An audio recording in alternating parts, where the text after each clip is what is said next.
Well, then get your shit together. Get it all together and put it in a backpack. All your shit. So it's together. And if you gotta take it somewhere, you know? Take it to the shit store and sell it. Or put it in a shit museum. I don't care what you do. You just gotta get it together. Get your shit together. And that's the hard part. NYR has got to get their shit together. You know what? Anyway, guys, thank you very much for joining us on a special show today. This guy right over here did a lot of work on it, Mr. John Polkowski. I, of course, am your kind of tired host from shoveling so much snow, Mr. Mark Williams. A guy that's not done that is the guy that's down in Florida right now, Mr. John Polkowski. Yeah, I avoided all that. As you can kind of see from that end, it's nice and sunny outside. It's in the 70s right now. We're going to cool down a little bit down here, but nowhere approaching any type of snow or anything like that. So that I am very, very thankful for. Certainly not a foot of snow like what I had to clear out from 2 different cars, plus more today.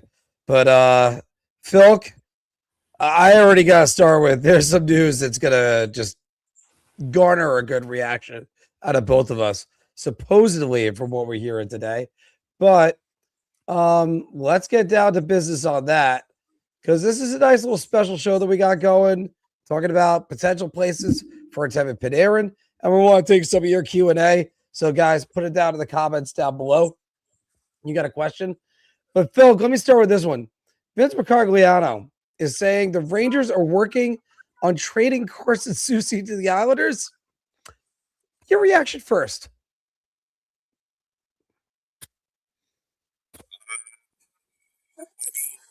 Get what you can get for him and just call it a day. I think this is fine, you ask me, just because of the fact that it has to go where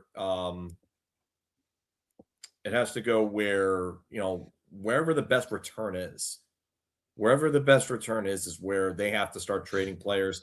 Had to be like 2018. Like they traded Michael Grabner to New Jersey in 2018. That's not a team that you see them trading often with. The Islanders, the same way.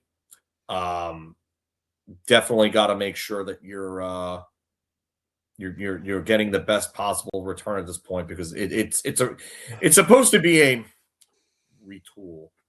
Yeah, we'll see what happens with that. I really don't think that it's really that big of a deal. I think Soucy's been okay this year. I would say in terms of reliability and consistency, he's probably been their third best defenseman, considering that Will Borgen has really kind of been up and down for me when he's been in the lineup. Especially when you sign him to a deal that's $4.1 million over 5 years, and you give him limited trade protection.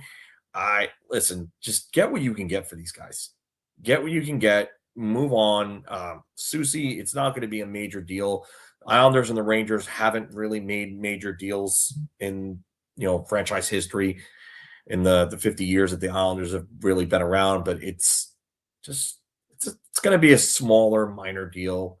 They get like a third-round pick. I think I would be happy. Maybe a prospect with that, like a low-end prospect that really doesn't have a chance to make the NHL, I would say. Or maybe if it's just the third-round pick straight up, who cares at that point? But just they need to move on from him.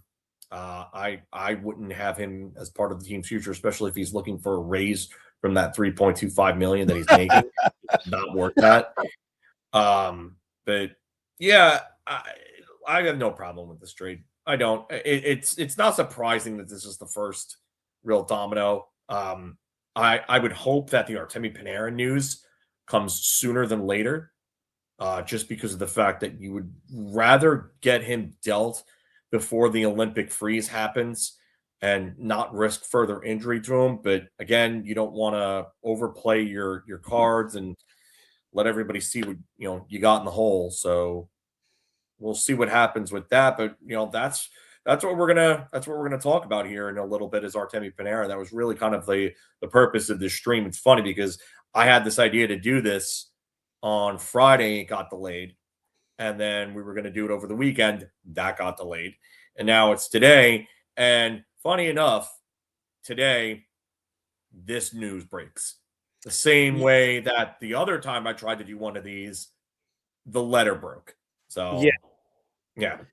And Phil, just to let you know on this one, I don't know if there's any way you can make Islander fans hate Ranger fans more than adding Carson Soucy, that pile of garbage, to the team. It's just no, it's not exactly the best of situations. But you know, and who knows? Maybe Chris Drury might sign him to a 7-year extension because he's done that Oh before. God, stop. Defenseman. I know. I don't want to put it out there in the universe, Phil, but doesn't make any sense. Move on from him. That's what he should be doing. Anyway, getting back to this though, and the stream, and Phil's got a bunch of trades that he's got for Artemi Panarin that we're gonna explore. By the way, if you have an Artemi Panarin trade, make sure you put it down in the comments. I'm going to put that banner up in a second because I accidentally clicked this one, which is the Rangers are using the framework of the Brock Nelson trade. That's a top prospect and a first-round pick as part of the Artemi Panarin trade. So, again, use that as your parameters to build a trade for us if you don't see one of them that we got going right now. Now, we were hoping to do a little bit of a who says no with this. As we've done before in the past, as you guys know, but we're incorporating more of the cap wages format in there. However, Filk, I only got one of those, and let's go with this one right now, because if you're going to talk about Artemi Panarin being traded, the Anaheim Ducks might be at the top of his list, because after all, they got cap for everything for everybody. They got cap space, former teammates, your former coach, where you had really good success.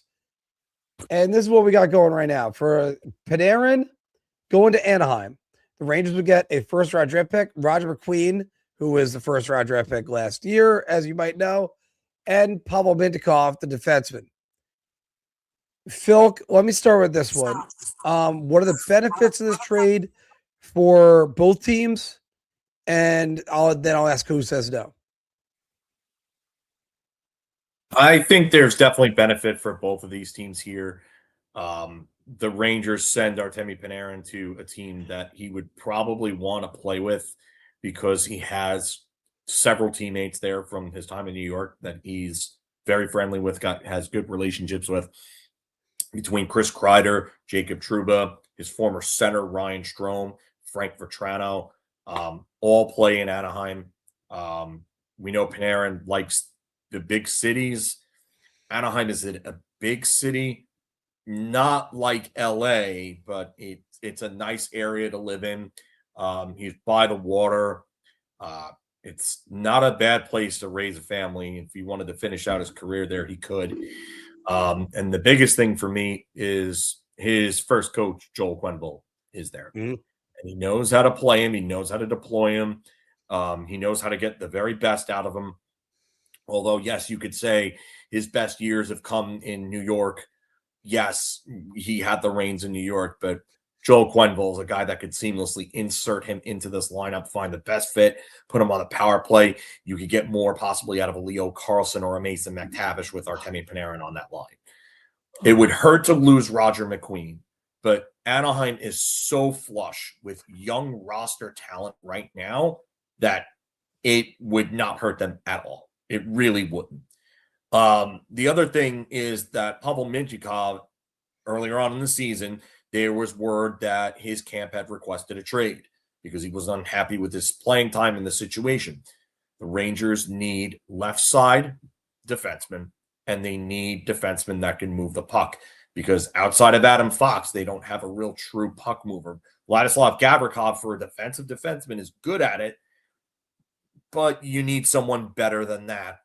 in the lineup, and you need puck movers up and down your lineup. You need guys that are able to make that first pass, that are able to skate the puck out or break the puck out either way, whether by pass or by skating, and guys that are capable of helping transition play speed up, because that's how you win these days. You win by playing fast, not necessarily being fast. As Florida has shown you, they don't have a bunch of burners, and they can still play fast because their breakouts are efficient. But Pavel Mintyukov would go a long way for the Rangers for helping this. So I think this is a trade that could benefit both sides in the aspect that Anaheim would break their playoff drought. They would get a guy that would probably extend with them and has got a few good years left. Because you think about this, Anaheim adds another top 4 defenseman to complement someone like Jackson Lacombe. They add a Panarin, and then they add some depth pieces. Lucas Dostal is the goalie, like here and now and the future. He's the guy. And he's quickly become one of the best goalies in the NHL. So you have all the pieces that are really in place. Panarin can kind of help put them over the top in that regard. So I like this trade for both teams because I think it addresses both of the this quote. I love this quote. But Ally. But yeah, I think it just addresses both needs from both sides. Yeah, I understand the trepidation about not getting McQueen. I do think that I think Anaheim is one of the teams that he would be very keen to re-signing with, though. I really do believe that. I think having Quenneville and his former teammates in place would really, really help go a long way, because I think he just wants to be comfortable at this point where he plays, considering the fact that all the turmoil that's happened over the last season and a half here in New York. So I think that's going to be a real big part of it. I think you would probably tend to agree on that point. I do agree with you to a lot of that, what you just said. What I do have to just caution is for Anaheim, this almost feels a little bit like the way New York tried to speed run their rebuild. And you just went, all right, well, we're rebuilding. Let's sign Panarin. Let's bring him in. I don't know if that's the best way for Anaheim to do this. And that's why I think I have a little bit of trepidation when I think about it, because seeing what New York has done, that's going to be confusing. And that's why I do think I think Anaheim would end up saying no in this, but let's check what cap wages did say with this. This is the one time we're able to do this, guys. We're going to do more of these throughout the year, but it does say the Ducks would say no. Ducks would be wary of giving up a young defenseman, a first-round pick, and a prospect for a short-term rental unless it's firmly in win-now mode or confident Panarin can extend. However, the Rangers 90% would say yes. I'm pretty sure that would be 100%. But that's a different story. Filk, I'm actually going to grab an allergy pill real quick because I'm a little bit congested. But let's go to the next one, which is the Rangers sending Panarin to Carolina. They would send him for Bradley Nadeau and Nikita Artemonov. Yes. Yeah, Artemonov. So Artemonov. This Carolina doesn't have a lot of space. And they're going to need retention there. Bradley Nadeau was a first-round pick, 30th overall in 2023. Nikita Artemonov is one of Carolina's better prospects. They're, by Corey Pronman's rankings in The Athletic, they were ranked, and I'll actually display that up there for a little bit. They were ranked 18th in prospect rankings. Now, Pronman has been hit or miss, but I mean, I think he did a decent job with these. So yeah, I liked the rankings. I think they're fairly accurate. I'll put them back up there because I don't know why this. Oh, it's because the timer disappeared for a little bit, but putting them back up there just so everyone can see. You know, again, 18 for Carolina. Anaheim is 4th, and San Jose is 1. But again, just let me put out the like a kind of like a caveat with this. San Jose on theirs, and this was before the season, still has Celebrini, Misa, Dickinson, and Smith as their top 4, and William Eklund too. I don't think any of those guys are prospects anymore. So that ranking is probably jumbled around a bit and lowered quite a bit if you factor in a lot of those guys graduating. So I do think that this is a trade that could happen. I don't think they would get Alexander Nikishin in a deal. I think that's too much to ask.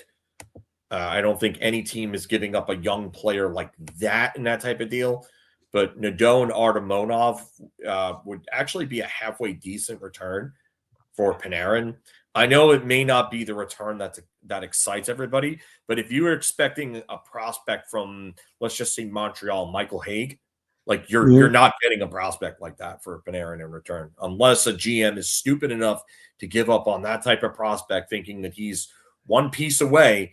I don't see many teams giving up on those types of prospects. So I think you're going to be looking at a combination of first-round picks, young roster players with some upside, and maybe a top prospect in with there, but not a blue chipper like a Nikishin, if you will.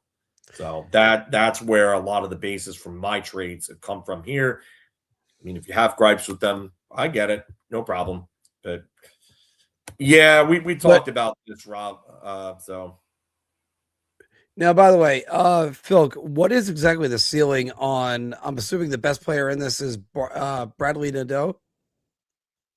Nadeau, I think, has a ceiling of a top 6 player, a top 6 forward. I mean, he's put up some decent numbers in the AHL. I think he's like got 38 points in 30 games, I believe. I would have to double check that, but he's been a point per game player in the AHL so far this season.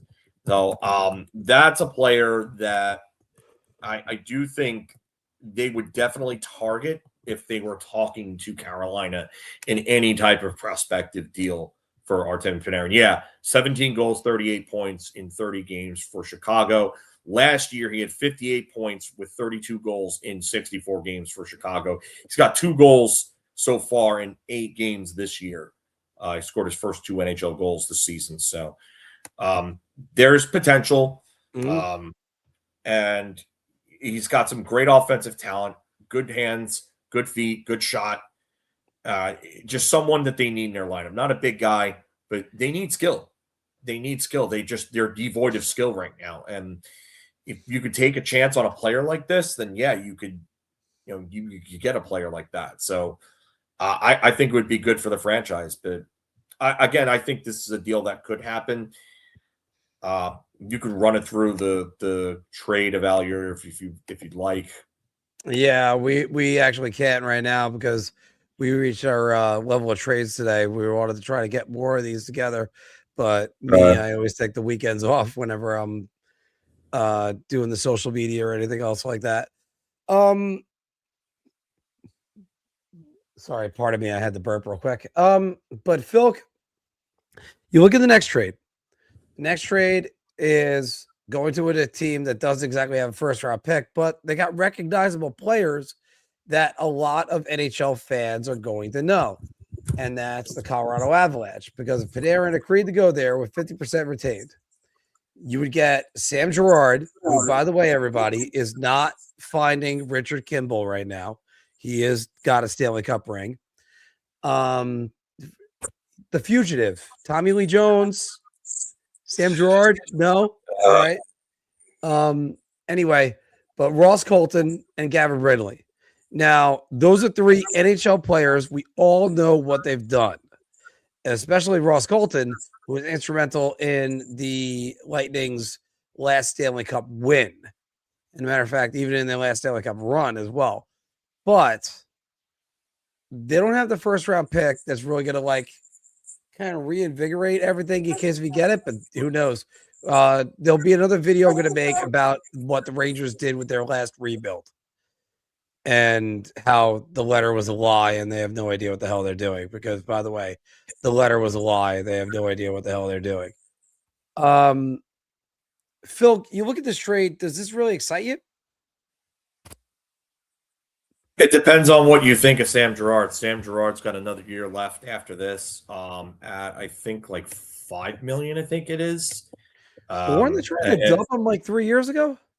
His name has been talked about. Yeah, he's $5 million even for this year and next year. His name has come up in trade rumors for the last like few seasons.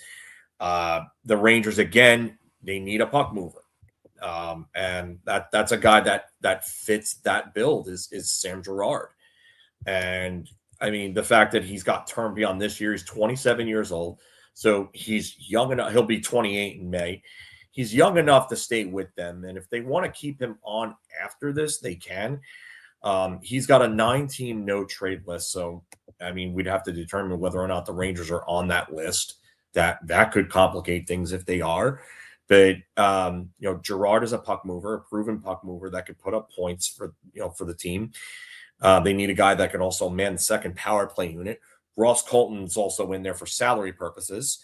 And I get that's not going to excite a lot of people, but Ross Colton's still a good third line player that can come in and help this team. This team needs depth and skill and experience at some point in their lineup. I mean, no team has ever gone full scorched earth with a team full of 25 and under players.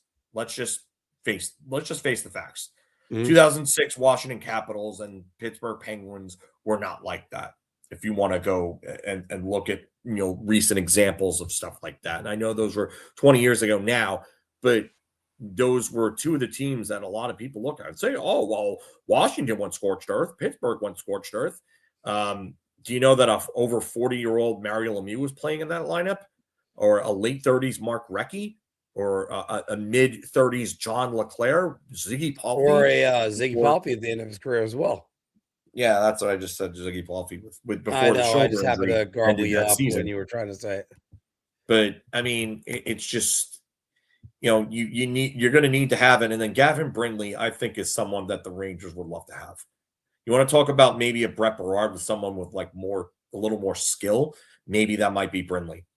Brindley projects to be a higher in the lineup type player than someone like Brett Berard. So, but yeah, I think Colorado would be a real good destination. I don't know if he wants to necessarily sign long term there. But again, the Rangers would need to retain to make this happen.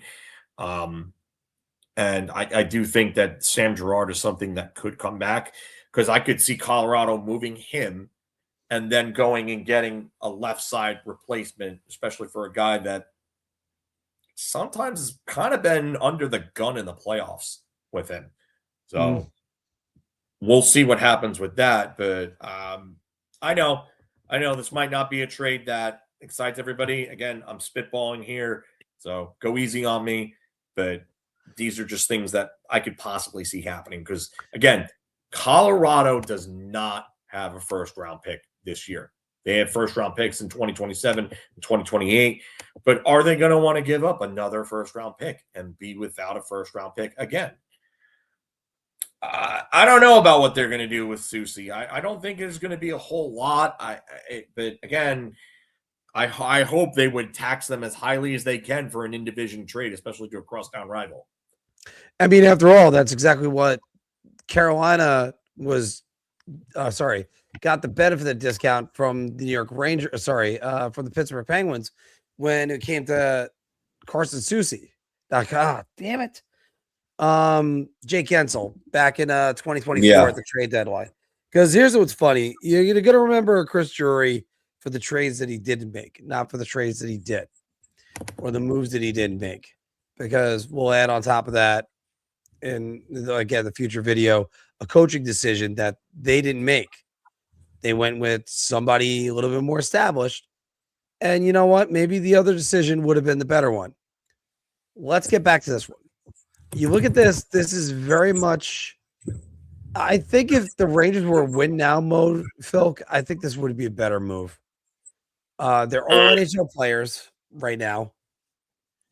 And there's no first round draft pick in there. So I would say this trade, I think the Rangers would say no. Rangers would be like, yeah, no, thanks. We'll move on from there. However, you look at the next trade where Artemi Panarin with 50% remaining is going to the Dallas Stars for a first round draft pick next season. That's a key factor, everybody. Next season, not this one. And this is the deep draft everybody covets. Also with Maverick Bork and Cameron Schmidt. Phil, who do you think would say no to this one? I think this is a deal that could go through. Okay. Dallas not having a first round pick this year, that's not going to help them. They're going to need Artemi Panarin's salary to be retained on. I think even if you want to say, oh, well, you know, Tyler Seguin's on LTIR, yada, yada, yada. I get it. They don't have a lot of cap space. They have cap wages saying just under $3.5 million. So I would imagine they'll probably have to retain, but Maverick Bork would come off.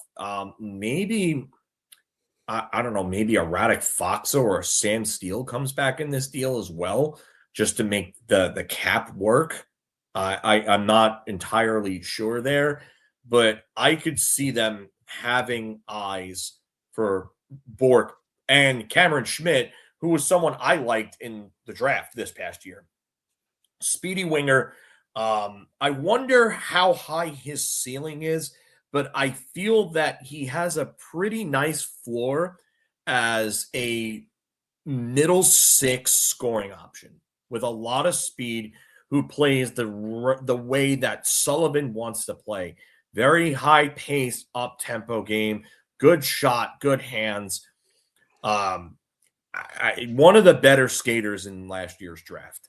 So I think that this could be something that you could look at. I think there would be a penalty, for not having the first round pick this year, and then the retention would be this. You got to wonder, if Dallas doesn't make this move, how are they getting past the Colorado? How are they getting past Edmonton? Because I don't know if they are. They're going to need to make a move like this, and then they have to make a move to address their right side defense. And I think they could do that with the other assets that they have, but they're going to need to make a move like this to replace. I mean, this would be an upgrade over Seguin, honestly, if we're being completely honest and fairly obvious.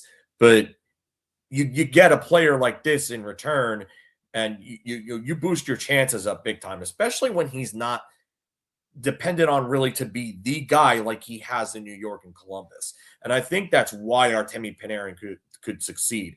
Now, here's the question. Would he want to re-sign in Dallas? Because Dallas might not want to do this if they have an idea that he's not going to re-sign there.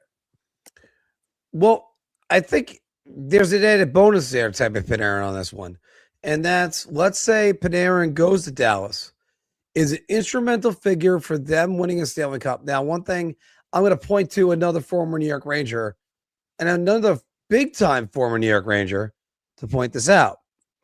Because although different times of their careers, you had Marian Gaborik, who was traded to the Columbus Blue Jackets, didn't really have a successful stint there, went to the LA Kings, who ended up having success with and having, I think, a 14-goal playoff run. Oh, and by the way, he scored the game-tying goal against the New York Rangers in Game 5, which led to the Alec Martinez overtime winner. Now, before we get to Leon Michel on this one, Phil, yeah, we'll talk about that in a second. Go more into detail on Maverick Bork, because I haven't been able to see what the potential is for him. Maverick Bork was one of the better players in the OHL, the AHL last year. I mean that not in 2024, sorry. But this is a guy that's come up and he's got 25 points so far in 73 games. And then you have this year, he's got 18 points in only 52 games. So, I mean, he's on pace for the same points, but this was a guy that was regarded as one of the better prospects in the NHL before he debuted. I still think that he needs a change of scenery. He needs to get out of Dallas because they just have so much depth in front of him that I don't know if he's going to get the chances that he needs to get to be able to shine somewhere else. And there's a ton of talent here. There's an absolute ton of talent. I would love to have him on this team. That's the one asset in Dallas that I'm looking like right straight at, and I'm saying I want that guy in any Panarin trade. I do think that not only could Dallas benefit from getting Panarin, but the Rangers could benefit from getting a young guy like Bork who has been backed up and kind of clogged up by the depth in their lineup. I think this benefits both teams. I know that a lot of Dallas fans will be like, I don't want to trade Maverick Bork. I don't want to. No. You got to give to you. And I tell you right now, I don't think Dallas is getting past Edmonton. I don't think they're getting past Colorado. I don't know if they get past Vegas without adding. Sorry, not Winnipeg. Minnesota. What's up? Do they get by Minnesota right now? I think so. Mm-hmm. I think they could get by Minnesota. Minnesota, for me, they lack center depth. We're going to talk about them in a little bit too. Yes, but I think they lack center depth, and I don't know if I would be looking at wing necessarily. But then again, if you have a chance to add a player like this, I mean, maybe you have to do it. But I'll tell you right now, 14 minutes and 15 seconds this season of average ice time for Maverick Bork. So Kaylee actually did us the favor. Thank you very much, Kaylee. I appreciate you. That's my girl. Oh, thank you. And she said she used the cap wages for this, and it says Dallas likely 75% to accept it, and the Rangers are 80%. So, yeah, you know what, Christy? After we get done with the Panarin stuff, the point of this screen, supposedly, or initially, I should say, was that I wanted to do something interactive. So while you guys and girls are in the chat, give us your trade proposals. We want to hear your trade proposals. We want to hear what you have to say about Panarin. Not even just Panarin. Give us deals on Trocheck. Let's talk. Mark might be going in a little bit just because, as you can see, Mark is really fighting it right now. Yeah, I took a drowsy medication. So, guys, I'm sorry. Everybody, like shit. Like this. Yeah, don't awful. be sorry. Don't be sorry. Phil, this is awful. I mean, I understand. I waste a lot of energy shoveling snow the last couple days, which, by the way, anybody in other states north of us would be like, oh, really, Mark? You had to cover 2 cars? But I mean, oh my goodness, this is rough. Like, but let's keep going. And again, yeah, I'm gonna star these. Mike MYR for life. I saw yours. I'm gonna star the ones, by the way, that you guys put in, and we'll do a little interactive. And if Mark is still with us, we'll both go over it. I know. I'm gonna try. I'm doing my best. No, I'm doing my best Mark, for this. Whatever. Yeah, I appreciate you being on. So, well, first off, thanks for having me, and also, I just apologize to all of our community that's out there right now because it's not like me. Yeah, I mean, I think you might have to invest in one of these. Electric shovel saved my ass. I don't know if being sarcastic and saying snowblower, but yeah. So no, because the snowblower would be quite good too. All right, let's look at Detroit. Now, Detroit's a possibility for him. First, Filk, you're gonna have to sell me on why Detroit is gonna take him, but also now give me the assets coming back, including Emmett Finney Finney, who sounds like he's a character from an independent Irish movie. I don't know, like, oh yeah, let me tell you the story about Emmett Fibby. So, oh my God, Mark. I know. So, give me why Detroit's going to go for Panarin. So I think that there's some familiarity there with a guy named Patrick Kane, if I could just put that lightly. Yeah. I think that he would like to go there and play with his very good buddy from his first 2 years in Chicago. We know that they're still very good friends. The Iser plan seems to finally be working, and I do think that Steve Yzerman might want to put a stop to this playoff drought this year and really get to do it. You got to remember, they were that close. They were that close and missed. So I do think that, yeah, they need to be in a position where they need to add. I don't think that they would want to subtract. That's why Axel Sandin Pellikka is not in this proposal, because I don't see them wanting to give up on a prospect of that caliber, even though he's playing on their NHL roster right now.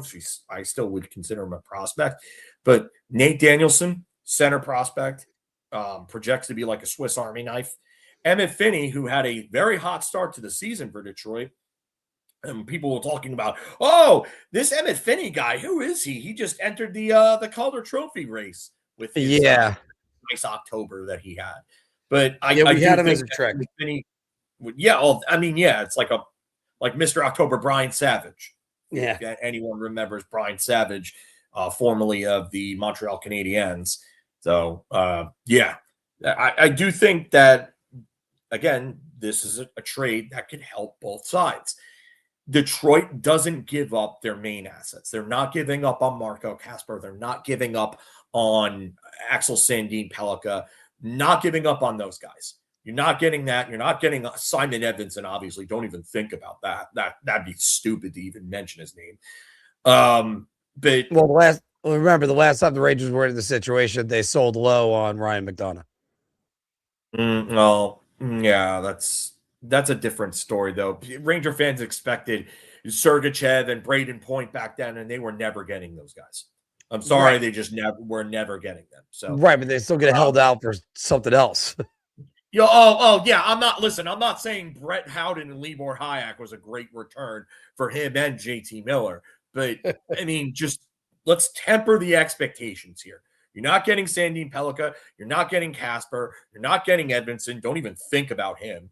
A lot of those guys you're not getting. So here's some of their better assets that are available, and not only that, but their farm system was ranked 11th by Corey Proman and the Athletics preseason rankings. So it's a good farm system. Finney has shown to be a good middle six option, like a good third line option.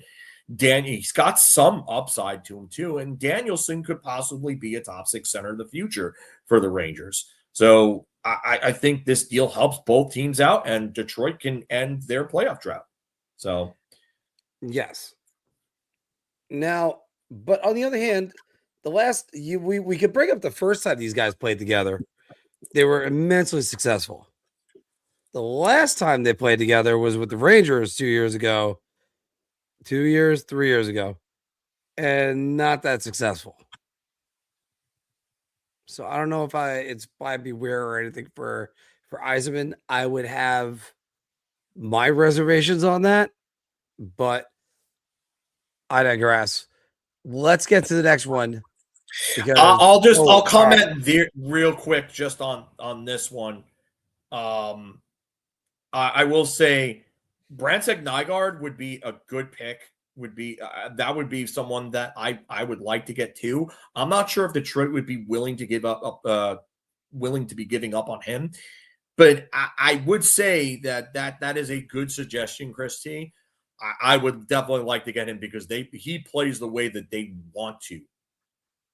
They want to play. So yes, definitely a nice little suggestion, Chris T. But yes. So, Phil, let's go to this one for Florida.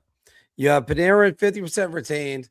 They give the Rangers a 2028 first round pick because it's Florida. Their first round picks are gone for a while. After all, they won 2 Stanley Cups with the Matthew Tkachuk trade before they actually were able to see Calgary use one of those picks. So they gave her that first round pick for 2028. Mackie Samoskevich and Linus Eriksson. So in that case, who's the one that's balking at this trade?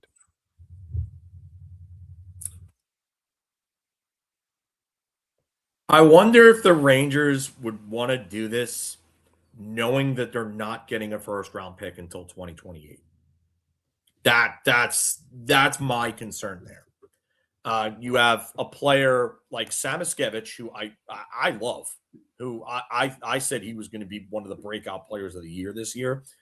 I know that when Johnny Lazarus jumped on with us in the chats a couple of times, I was talking about Samoskevich with him, and he's very high on Samoskevich as well. But yeah, I do like the idea of having Samoskevich in this trade. Linus Eriksson projects as probably a bottom 6 center. Rangers could use those. I think Linus Eriksson, I don't want to say Sam Carrick like, but plays a similar type of game. Plays bigger than you think. He's decent size, not small, not big by any means, but he plays bigger than he is. So I think Samoskevich would be the highlight of this deal. And I really do think Samoskevich is like this close to breaking out. He is that close to breaking out. I think that just give him the time and the availability to just go out there and play. The kid's got a hell of a shot. He's a great skater, has great hands. I'm very high on him, as you can tell. But yes, I really do think that he's the guy going forward for a team, especially if Florida trades him in a deal like this. I would have to wonder what Florida's thinking by giving up Mackie Samoskevich, because if you're telling me this guy is this close to breaking out, he's this good at talent, he's under cost control, and you're not going to have to break the bank on him right now, so you're going to bring in Artemi Panarin instead. This is part of the problems I have with some of these Panarin deals, because Panarin, you have to fit his enormous salary, then his enormous resume that's on there, and you're left with who's really going to take this guy? I don't know. If Samoskevich, who really wasn't involved with Florida for a long time, right, until this year.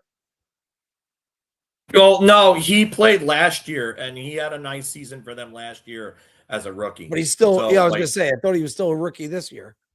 No. He played last year. So you mean to tell me he's going to break out soon? He's still on his ELC. I don't see how you move him, but that's a different story. And he looks good this year. He looks real good, Phil. He does, and I mean he's on pace to pass his career highs, not by a ton, but I mean again, there's room for improvement. Again, the guy does not get a ton of ice time, 14:32 per game, and that's last year he had 13:19, and he had 31 points in 72 games. So I think with time and patience with this kid, he's going to break out. He's close. I know the numbers don't reflect it, but when you watch him on a game and game on basis, like he does things. He creates offense when he's out there. He's a play driver. So I do I think it's a great idea for Florida to give up on him? No. But how often do you have the chance to say that you can win 3 Stanley Cups in a row and you bring in a guy like Artemi Panarin? Not very often. Chances to do it.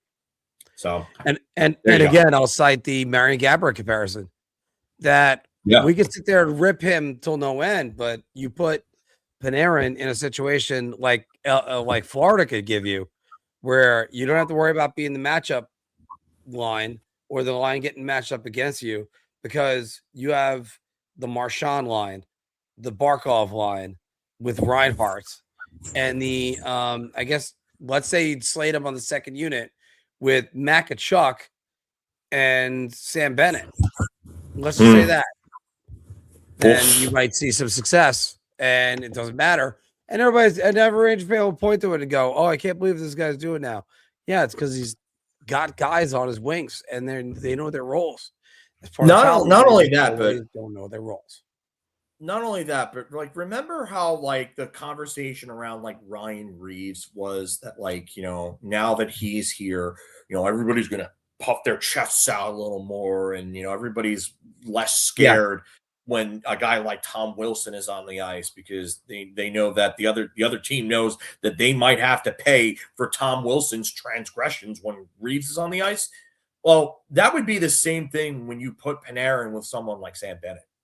Yeah, like Artemi Panarin, that play might rub off on Artemi Panarin, and especially when you go into that locker room. Not only that, but we haven't talked about the fact that him and Sergei Bobrovsky are best friends. Yep. They are literally not mentioned yet. And they wanted to play together in 2019. They wanted to, and that just did not happen. So, I mean, maybe Bill Zito can make magic work. If there's any guy that could do it, there's any general manager that can pull this deal off and make it happen, I trust Bill Zito. That's the guy. I think he's the best general manager in the NHL right now.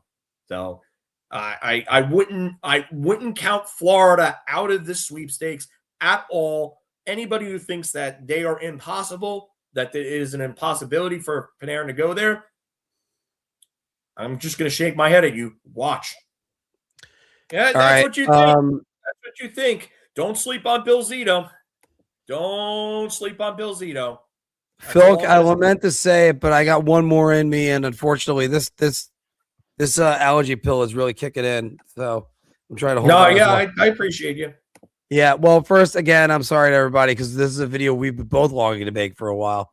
However, let's go to this one because a lot of people are talking about Artemi Panarin to go to LA. And if he goes to LA, then what they have from LA is going to be 50% retained. Our first round draft pick, Alex Laferriere. Thank you. I thought there was an Ed in there for a minute. And Liam Greentree. Now, Laferriere might be the best Alex Laferriere, or well, whatever you want to say.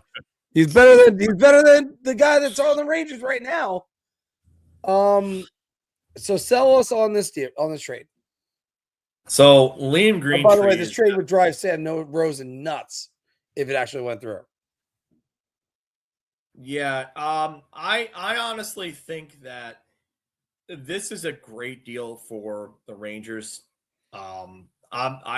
Maybe LA doesn't make this deal. I don't know if they want to give up on Laferriere. I think LA wouldn't make this deal.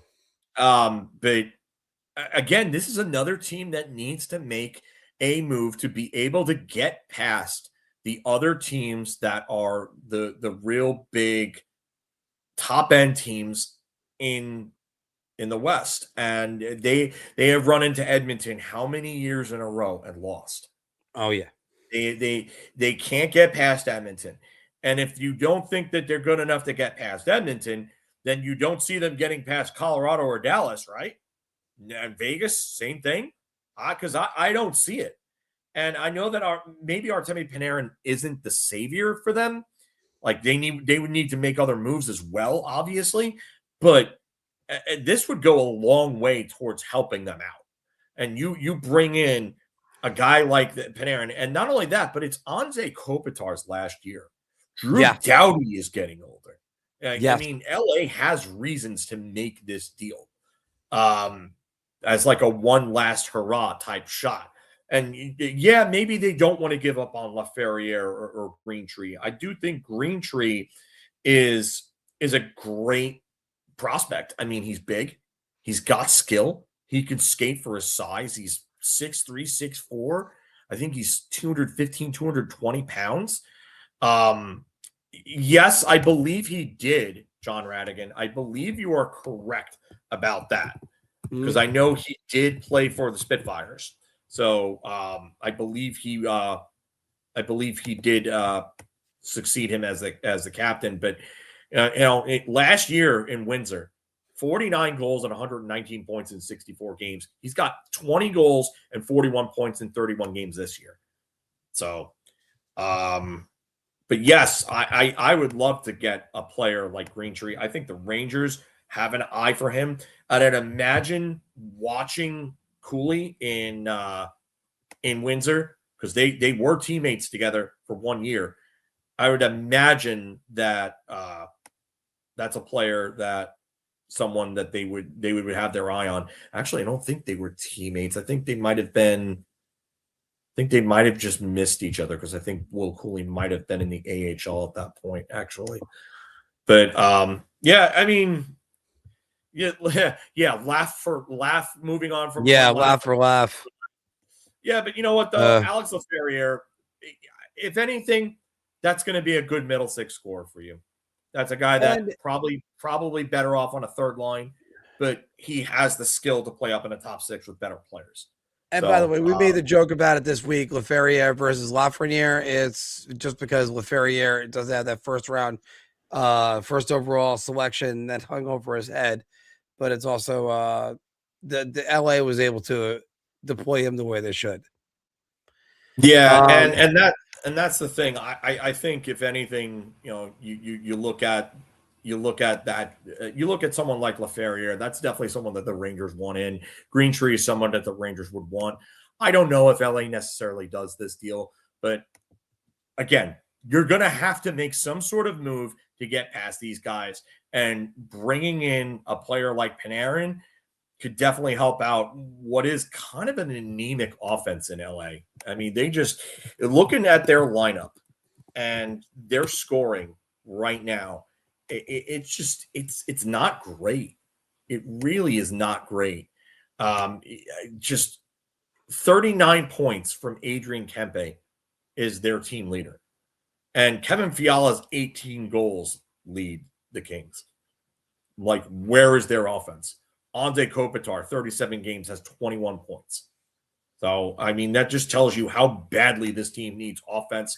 Andrei Kuzmenko, they bring him in. He has a nice start with them. He hasn't really done anything. Drew Doughty's getting older. That, by the way, gives the New York Rangers a run for their money right now, and how bad their offense is. Yeah, they really do. So, I mean, I would like to see LA step up and make some moves and show some stones that they want to. If I'm a Kings fan, I want them to make a move like this. I get it may not be best for their future, but I would want them to make some sort of move to try to have the end of Anze Kopitar's career go out with at least somewhat of a bang and not a whimper. Yeah, that's what I think the temptation is. I would be hard pressed not to tell LA to do that, though. He already won the 2 cups. He won the Conn Smythe. No, he didn't win the Conn Smythe. I'm sorry, but they won the 2 cups, and I would try to say you already got everything you could. Try not to make it into last season, Kopitar's last season a bust. Filk, I'm sorry, I gotta leave you here. I know you got 3 more trades that he's worked on. Everybody, thank you very much for dealing with me today, because it's just I'm trying to keep the integrity of the show going right now, but instead I am just God. I took the wrong pills, and now here I am on top of it. No, it's okay, Mark. Yeah, all right. I'm sorry, Phil. All right. No, guys, I gotta run. No, I will talk to you all later. Thank you. Yeah, so we have Mark wanted to come on and just help out and stuff, and I appreciate Mark. Obviously, you can see he's fighting something. So but yeah, I don't know. Listen, I don't know if it's NyQuil, but I probably took something, but something to make him a little drowsy to help with his allergies and everything like that, and whatever's going on with this stuffiness. But yeah, rest stop captain.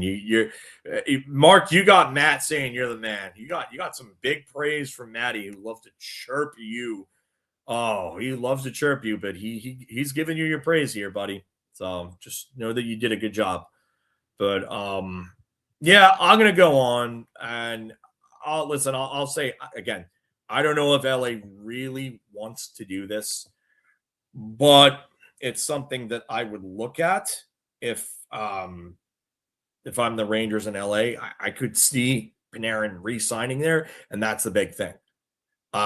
He could help them transition. He's got at least a few good years left in him, so I don't think he's done completely, but definitely something to look out for if Panarin goes to LA. I do think Liam Greentree for sure would be in that deal.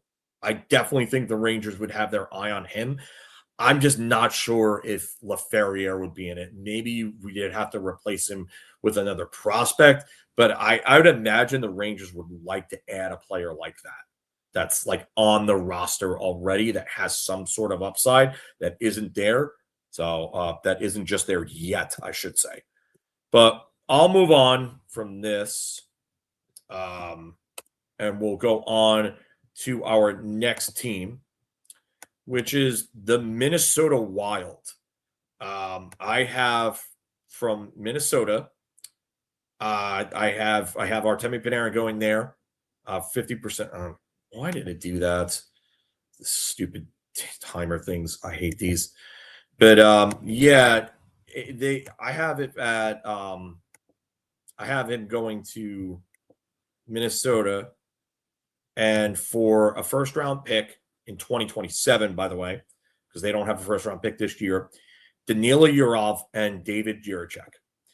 And I definitely think that this is something that I would look at, just because, again, Artemi Panarin is somebody that's probably going to want to like to play with, a fellow Russian, maybe someone like Kirill Kaprizov in this case. I don't know if Minnesota necessarily would want to go after a wing, considering that they lack center depth. We'll talk more about that later. But a 2027 first-round pick, prospect Danila Yurov and David Jiricek. And Jiricek is someone who has been up and down. There's a lot of potential there. I think the Rangers could afford to take a swing on that and see what they can get out of him. He's a right-shot defenseman. Right-shot defensemen are always in demand. Always in demand. Yeah, I agree with it. That's why I was saying that I don't think necessarily that he would be looking at this. I wonder if they would open up for a deal that involves both Panarin and Trocheck. But I definitely we'll talk more about that. I do agree with this. I agree. I think Trocheck is the guy that they're going to look at. If anything, it's Guerin. But yeah, I just to put together something just to see what Minnesota would do. I think this is what it would look like, something close to this. Again, I'm spitballing here. I'm just experimenting. If I'm off, you tell me I'm off. I mean, like I said, go easy on me. But I think that this is something that could be close. I think Yurov would be a prospect that they would like. I think they would want to take a swing on Jiricek as well, just because, again, right shot defenseman with size and skill, you're not going to find a lot of those around. You're just not. So, especially one with high draft pedigree, take the chance. Take the chance. And you know what? Minnesota paid a premium to get him too. So, like, if they're going to give up on him and deal him away, it's for a player that helps them out big time, like right now. I don't know if I see Panarin extending. That's another thing. But yeah, I think that this is something that maybe the Rangers would look at. I don't see this as a very highly likely trade, but it's just something I threw together for Minnesota. I have some other teams still to go over that we can talk about. Some of these are probably going to be even less likely. I would love to see what you guys think of these as well. The next one that we're gonna talk about is to Montreal, and it's for at 50% retained for a first round pick this year, Zachary Bolduc and Alexander Zurovsky. Zurovsky is someone that has played well over in Russia as a young player. There's definitely some talent there and potential. Zach Bolduc adds a type of skill and sandpaper type game that the Rangers lack and want to add. We all know this. Bolduc is the exact type of player that Drury talked about in that letter. He's got pedigree. And I do think that he's a player that they could. I don't know if Montreal would do this though, because I don't know if they see themselves as an Artemi Panarin away. But I do think that. Oh yeah, this is actually a great point from Brian. Bolduc was left center in Rimouski, so. Yeah, I do think that this is someone that they would definitely look at. Again, I don't know if Montreal sees themselves as Artemi Panarin away. I think there are a couple of moves at the very least away. I think they need to add another reliable top four defenseman. I think they would like to add some size and physicality personally, but I don't see that. I'm not sure if I see that happening. This is also a good point for NYR for Life. There might be some bad blood between Chris Drury and Jeff Gorton, and that could be it. Listen, again, this is speculation.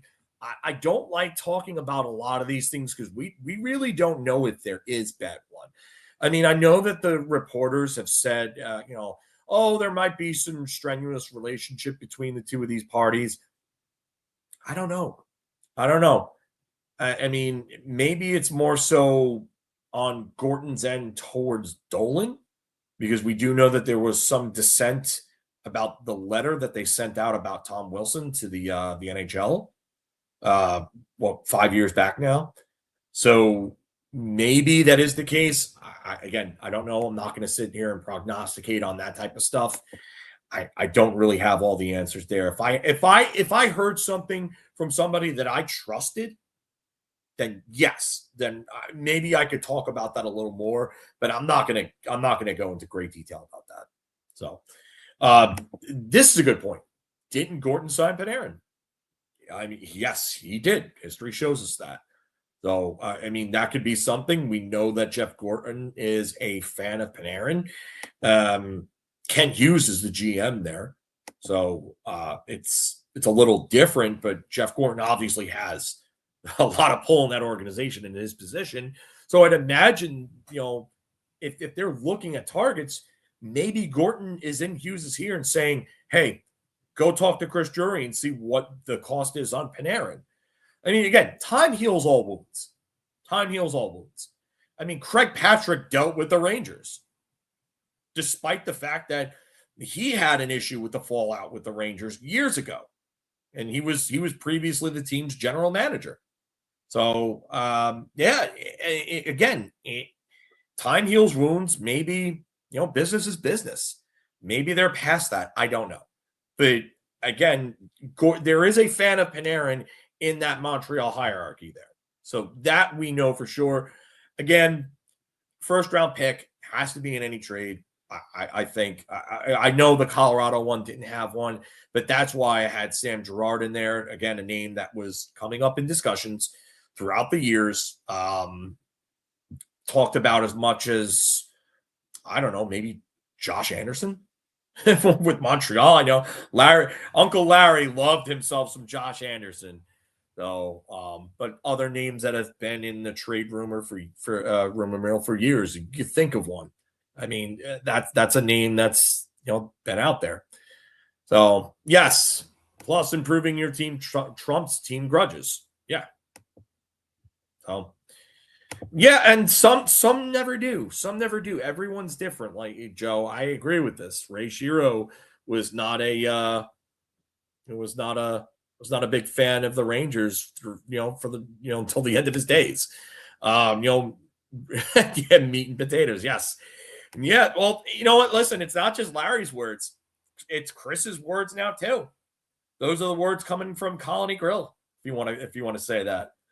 But I am seeing all of your proposals. Keep flowing them in. You're going to give me reasons to stay on. So yes, keep. Sorry for the close up there. Just adjusting my seat, but keep giving me more trade proposals here. And also, again, comments as well. We're not just doing. It's not just trade proposals. I wanted to do something interactive, like I said at the start of the stream, but for the second time in how many weeks? In less than 2 weeks, I plan one of these, and then something happens.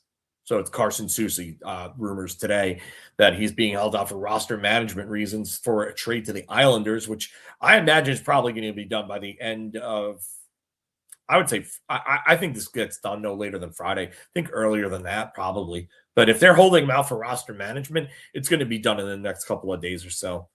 But got to say this, Chris Drury, clever move, Tank Commander. You're going to get rid of one of your guys, and you're going to send him to the team that he's going to be playing you real soon. Grade A move. And I'm not even being sarcastic. That's a grade A move right there. That helps your tank chances. I like that. Shrewd. Very, very shrewd. So we'll move on from this Montreal proposal. And then some of these are going to be a little unrealistic. So I'm just going to give fair warning here because I don't think these are going to happen, but we're just having fun with this now. To San Jose for a first-round pick, Joshua Ravensbergen, who was a goalie selected in the first round of last year's draft, 30th overall, and center Philip Bystedt, who's been one of their better prospects. He's one of their best that's not in the NHL right now, if you're not counting San Jose's big four of Celebrini, also Will Smith, Sam Dickinson, and Igor Chernyshov. But yeah, so I think that maybe San Jose could bite on this. They have a Askarov at the NHL level right now, and they're high on a Askarov. I know that much. Ravensburger, again, goalies are hard to predict. He hasn't had the greatest year, but I do think that if Benoit Allaire is still around the team and the organization in any capacity, you have Benoit Allaire come in and work with Joshua Ravensberger, because that guy can absolutely fix everything and anything that is wrong with this kid. And at his size, and Ravensberger's a big, big boy. I think he's like 6'5", if I'm correct. You have that type of skill and size, you can make it in the NHL. We're seeing the prototype is big goalies these days in net. Like Igor Shesterkin is one of the smaller ones by the NHL standards, and he's at 6'1". So, but yeah, I like Bystedt. I think Bystedt projects as a middle six center. I think there is a possibility that he could be a second line center one day in the NHL. Yeah. I know, guys and girls. We have that $11.5 million goaltender. I know they're not going to need him. But you know what? At some point, he might want out. You never know. You never know. So having depth at the position would be nice. James, I don't think Michael Misa is going anywhere. I would love to get Michael Misa. I would do. Oh man, I don't even want to say what I would do on a stream if we got Michael Misa. I don't, because Misa, it would tie me into a bind of doing something really, really stupid. But yeah, I don't think Misa is possible in any such sort of way. They're not giving up on a guy that they just drafted second overall this year. They're just not. And he's showed signs. He's gotten better as the season's gone along. I've watched San Jose. I like watching San Jose a lot. They're fun. Celebrini is probably my second favorite player in the league that is not a Ranger behind McDavid. So I watch a lot of their games. I got to watch Misa in person the other day, or last Monday, rather, a week ago today. I was there at that goalie fight between San Jose and Florida. That was a fun game to watch, even though Florida got trounced in that game. It shows you just how much San Jose is maturing as a team. But there is no way that Misa is being moved.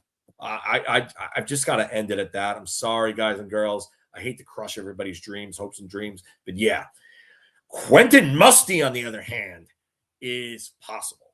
I don't know if they would want to give up Musty, but I do think that is somewhat within the realm of possibility. But Kaylee, you're not wrong. You're not wrong. I would do the same thing. I would do the same thing. I would kill to have Misa on this team. I would. So, but I do think that this is somewhat more realistic. If Panarin had turned, then maybe we could talk about Misa, but I don't even think that. Just because of the fact that it's an older player, it doesn't really fit their timeline.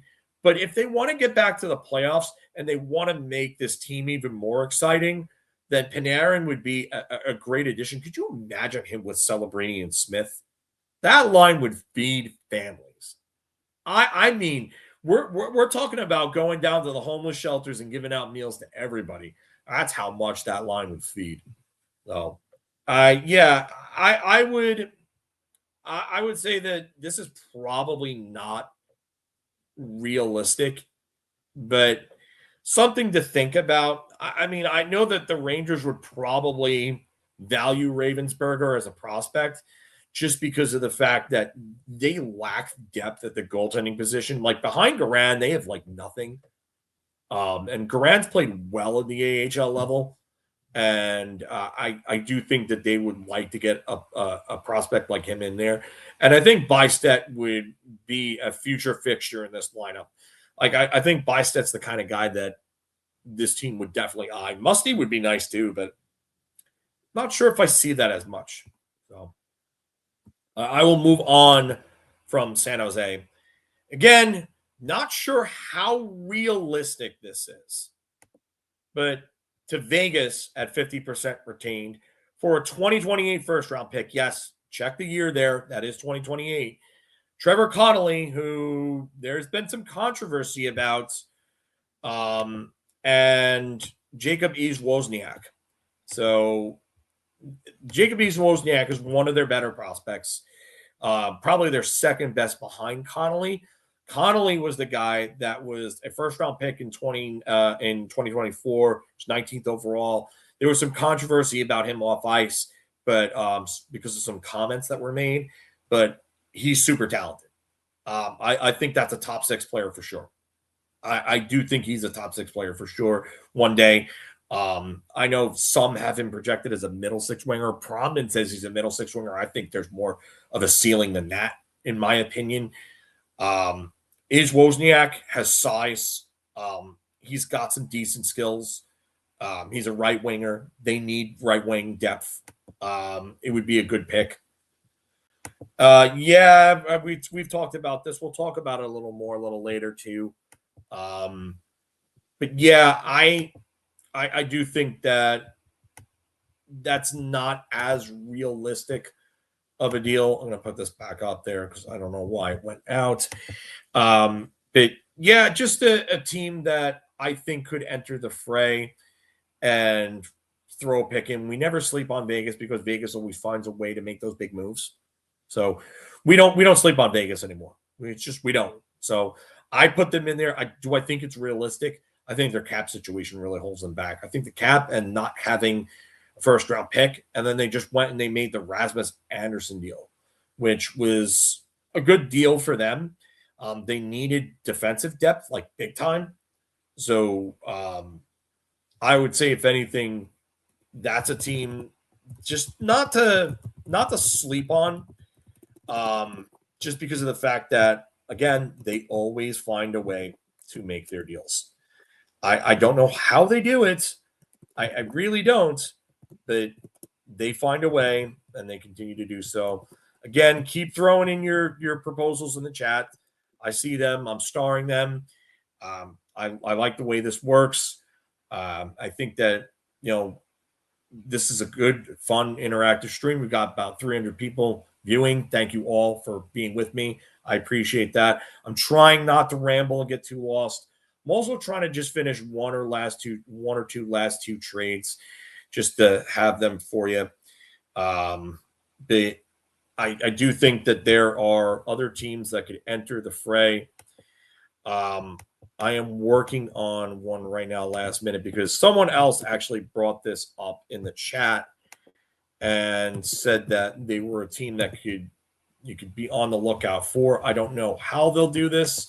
I don't know if they want to give up yet another first-round draft pick, because it seems like they've given up first-round picks year after year. But Tampa Bay is somebody that I want to talk about. So we'll talk about them in a second. And so for Tampa Bay, I would say Artemi Panarin, first-round pick, Connor Geeky, and Sam O'Reilly. There's probably going to have to be another player coming back in this just for salary purposes. And I'm actually going to expand this a little bit. So we're going to go – I'll fix this. Sorry about that. Just wanted to. Okay, so we're gonna fix that, and it's a first-round pick: Oliver Bjorkstrand, Connor Geeky, and Sam O'Reilly. So somebody mentioned in the chat that that Tampa Bay is a team that was noted by Johnny Lazarus as a team that could get Artemi Panarin. I could see that. I'd imagine that him and Kucherov are probably cool. I remember on the handshake line back in 2019 when Columbus eliminated Tampa Bay, they kind of embraced a bit, and Panarin was kind of jokey with him. So I think that they are friendly, or at least somewhat good friends. Bjorkstrand has been decent for Tampa, but they gave up a lot to get him and Yanni Gourde, and Bjorkstrand's a free agent at the end of the year. So this would just be to make it work, but Bjorkstrand, not so much this year. Last year, towards the end of the trade deadline, he was decent for them. I don't think, again, I mean, maybe they won't. Maybe they don't. But again, if they want to make a move like this, they might have to give up something. So, Tampa Bay seems to make moves that nobody expects them to make. They gave up a ton of picks for Tanner Jeannot, which was really weird, ended up not working out. They gave up for Bjorkstrand and Yanni Gourde to get them back. They gave up like 2 first-round picks in that deal. And then they end up being a team that, you can look at and say, hey, you know what, we're really we're in the hunt for a guy like Panarin. You don't expect it, but again, another team not to sleep on. So 50% retained for a first-round pick, Oliver Bjorkstrand, to make salary work, Connor Geeky and Sam O'Reilly. So again, you gotta make this work in some sort of way. That's why Bjorkstrand's in there. They don't have a first-round pick for the next 2 years, I should say. So maybe, again, this could be something big, but I don't know if this is very realistic. Again, I'm just trying to throw out something along the Brock Nelson guideline, if you will. I think it's going to be a little more than that, depending on how many teams are involved. And I know that that's being used as a baseline, but again, Panarin's a much better player than Brock Nelson. I think everybody agrees on that. And I do think fans tend to undervalue players, especially when there's not a lot of term left. We've seen players that are rentals go higher go for more than what fans think. Well, but then again, that's a tale as old as time, and that's just not with rentals. So, so I wanted to do that. I definitely wanted to do that. It's funny, John, because this was along the lines of my proposal for Washington. So you kind of took mine. Lyndon Lakovich is definitely somebody that he was drafted this past year, first round pick. High-end player with skill. The skating might be a concern, but with his size and his skill and his shooting, I think that the Rangers would love to have somebody like Lyndon Lakovich in their lineup. If they had a pick, I wouldn't have been mad at taking him. I like Lakovich a lot. I wonder if they give up on Cole Hudson. I really do. So I think that, I mean, he's not the skater that his brother is. So anybody expecting him to be like his brother, yeah. No, Kristaps was somebody I had in my mock. That's somebody who I think that the Capitals would be more adept and more keen on giving up. So yeah, I think Kristaps would have been pretty good for them. I think there's definitely a good player there that needs a chance. But yeah, Andrew Kristaps, a very, very good prospect. I would still take my swing on him. Absolutely would. So, but Cole Hudson, something that I would look at. Don't know if Washington wants to give up on him. Lyndon Lakovich, I would love him, but again, I don't know if they would give up on him. I don't know. So, otherwise, I mean, Ivan Miroshnichenko, like, I don't know if that does a whole lot for me. I like his story, but I don't know if that does a whole lot for me.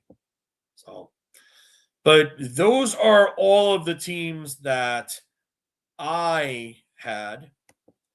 I'm going to go through the ones that I starred. So we'll have some discussion this way. Mike Enwire for life, 491 goes. Edmonton receives Artemi Panarin with 50% retention. The Rangers receive Matt Savoy, Isaac Howard, or defenseman Bo Akey, Adam Henrique, and a 2027 first-round pick. I don't think Henrique does anything for them. I'm sorry. I don't. I get he's in there for salary purposes. I don't know if they want to take. I mean, he's only making $3 million this year now on the second year of a 2-year deal. He has a no movement clause, though. Would he waive for New York? That's the issue there. I think there's more quantity than quality here. Savoy I liked in his draft year, but he hasn't really done a whole lot to stick out at the NHL level. I mean, he's got 17 points this year. He plays, again, 14 minutes of ice time. Maybe they take a chance on him. Maybe he's a swing, kind of a change of scenery type candidate. But I mean, if he gets dealt for the second time in how many years? I mean, is that a red flag, really? Isaac Howard would be somebody that I would love to have, but I don't see them after winning the sweepstakes for him. I don't see them giving up on him. I don't. Although, again, this is an Edmonton team that might be desperate.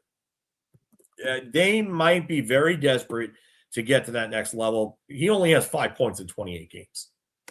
I mean, that's really not all that good.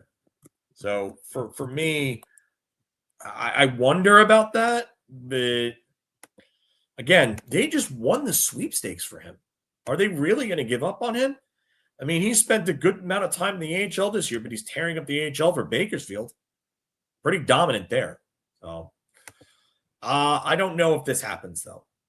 I don't know if Edmonton is willing to give up several assets for Panarin, but maybe. I think they have other areas they need to address, though.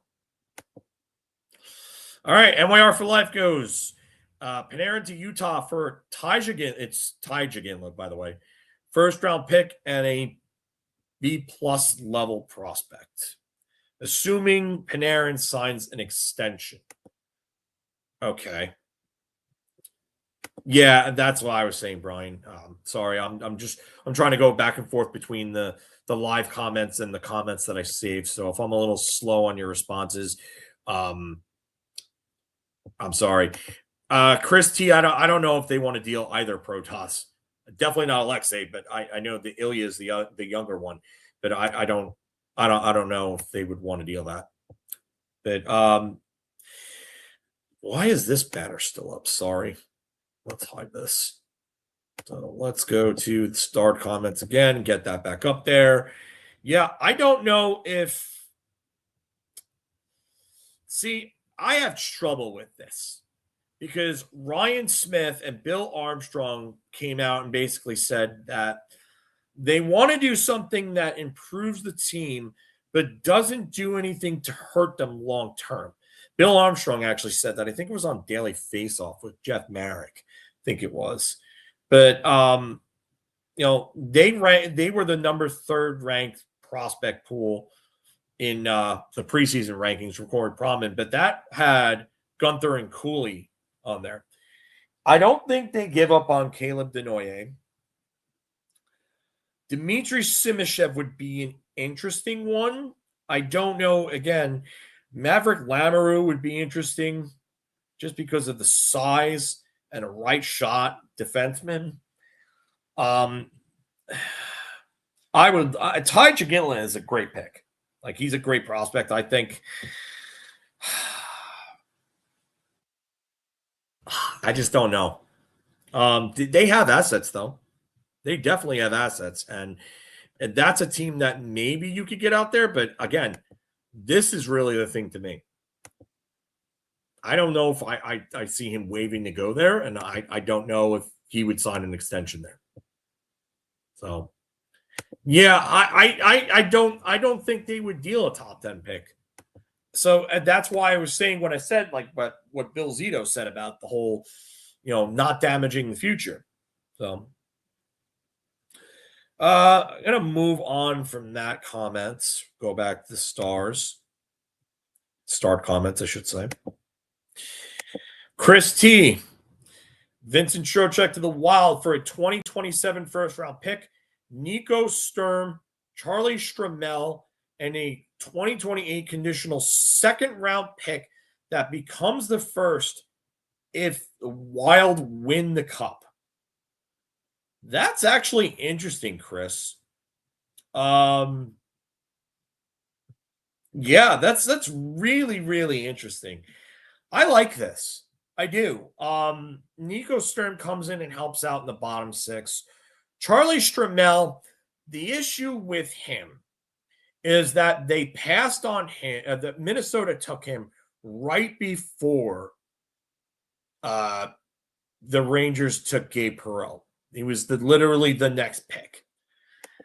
It would be very interesting to see the Rangers take Stramel, but there's nothing about. It's not a whole lot about Stramel that really stands out.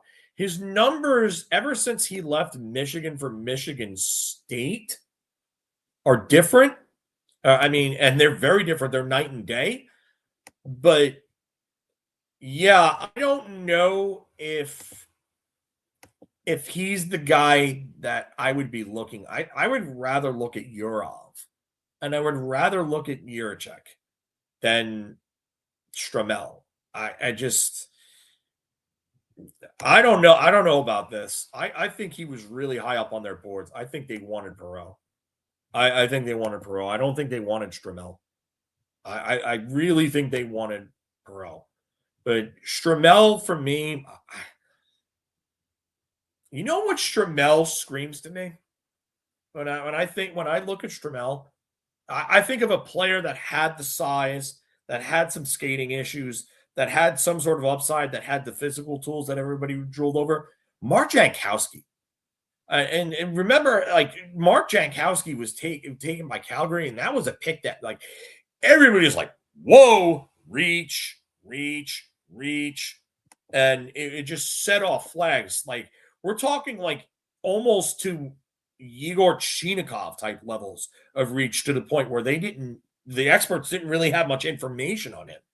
So no, I don't think Brian Boyle. I think Mark Jankowski. I could see him having that type of developmental curve.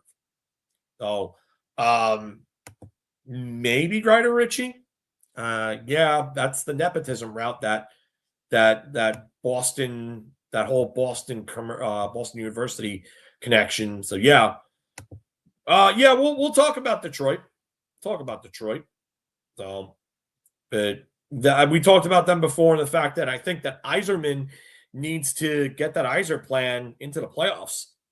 Not that I think that he's on a hot seat or anything like that, but when does management really start to come down on him and say, hey, like, you had a plan. You've been here since 2019 and you haven't gotten us into the playoffs. Like, what are we doing here? So, but yeah, maybe. I mean, I see Mark Jankowski when I see Stramel. I see that type of, and who knows? Maybe I'll be wrong, but not the first or the last time. But I don't know. Stramel, just something screams don't go there for me. Not that the player is terrible by any means, but like, I just don't think the upside is. I don't think the upside is as high as some think maybe with him. Like, those first 2 years at Michigan really kind of scare me. Like, you go to a great program that has a bunch of great talents, and you're not really producing. Like, I know. All right. So to be fair, Chris Kreider, like, showed flashes in his first 2 years at Boston College, but he did not produce. And you can say, oh, well, Jerry York is an old school guy and loves to give his minutes to, his seniors and his juniors as opposed to his underclassmen. Well, Johnny Gaudreau came in and earned minutes right away and tore up the NCAA. He was undeniable. Chris Kreider and the Hayes brothers, they were not, and they had to earn their minutes. And Kreider didn't really earn the minutes and then the production until like his last 2 years. So, would I be shocked by this, Brian? No, that's typical Rangers for you. Like, literally, when I look at that comment, I just want to take the graphic for Disney's That's So Raven and put That's So Rangers, because that's really what that is. That's what it is. That's So Rangers. That's them in a nutshell. Yeah, we're gonna take the guy that has the lower ceiling but plays good old North American boy hockey. Yeah, because that's what we do. Because we bypass skill for character and grit. And what do? We trade for a captain that's as toxic as hell. Awesome. Great, Chris. Great. Thanks. So yeah, that kind of fits them. I'm gonna get back to some of these others. We're gonna remove that one. Maddie from Rangers Central. Trocheck to the Avs for a first-round pick, Gavin Brindley, and a 2026 fourth-round pick. I think with term, I think he could get more, a little more. I'm not saying a lot more, but does Colorado need another center? Like, are you playing him on your third line and getting rid of Jack Drury? Like, I don't know what we're doing here, Matt. I really don't. I think they need wing more than they need center. Yes, they have Natchez. Yes, they have Landeskog. Yes, they have Nichushkin, who's a good middle six winger. Arturi Lehkonen, another good middle six winger, but they need top six wingers. That to me is what they need. So I don't know if I would do this if on the Rangers. I don't know if Colorado does this. I think Colorado would rather go after Panarin. Not going to lie. So I'm sorry, Matt. Going to move on from that one. Trocheck for Danila Yurov, first in 2027 and the second in 2027. I think we're going to get more than that for but yeah, it's I think more than that for Trocheck. I think he has term, so that's definitely something I would look at.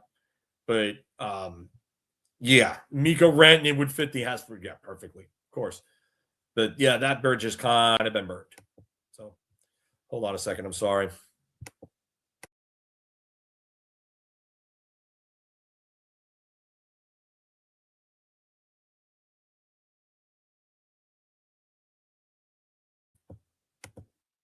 Sorry about that.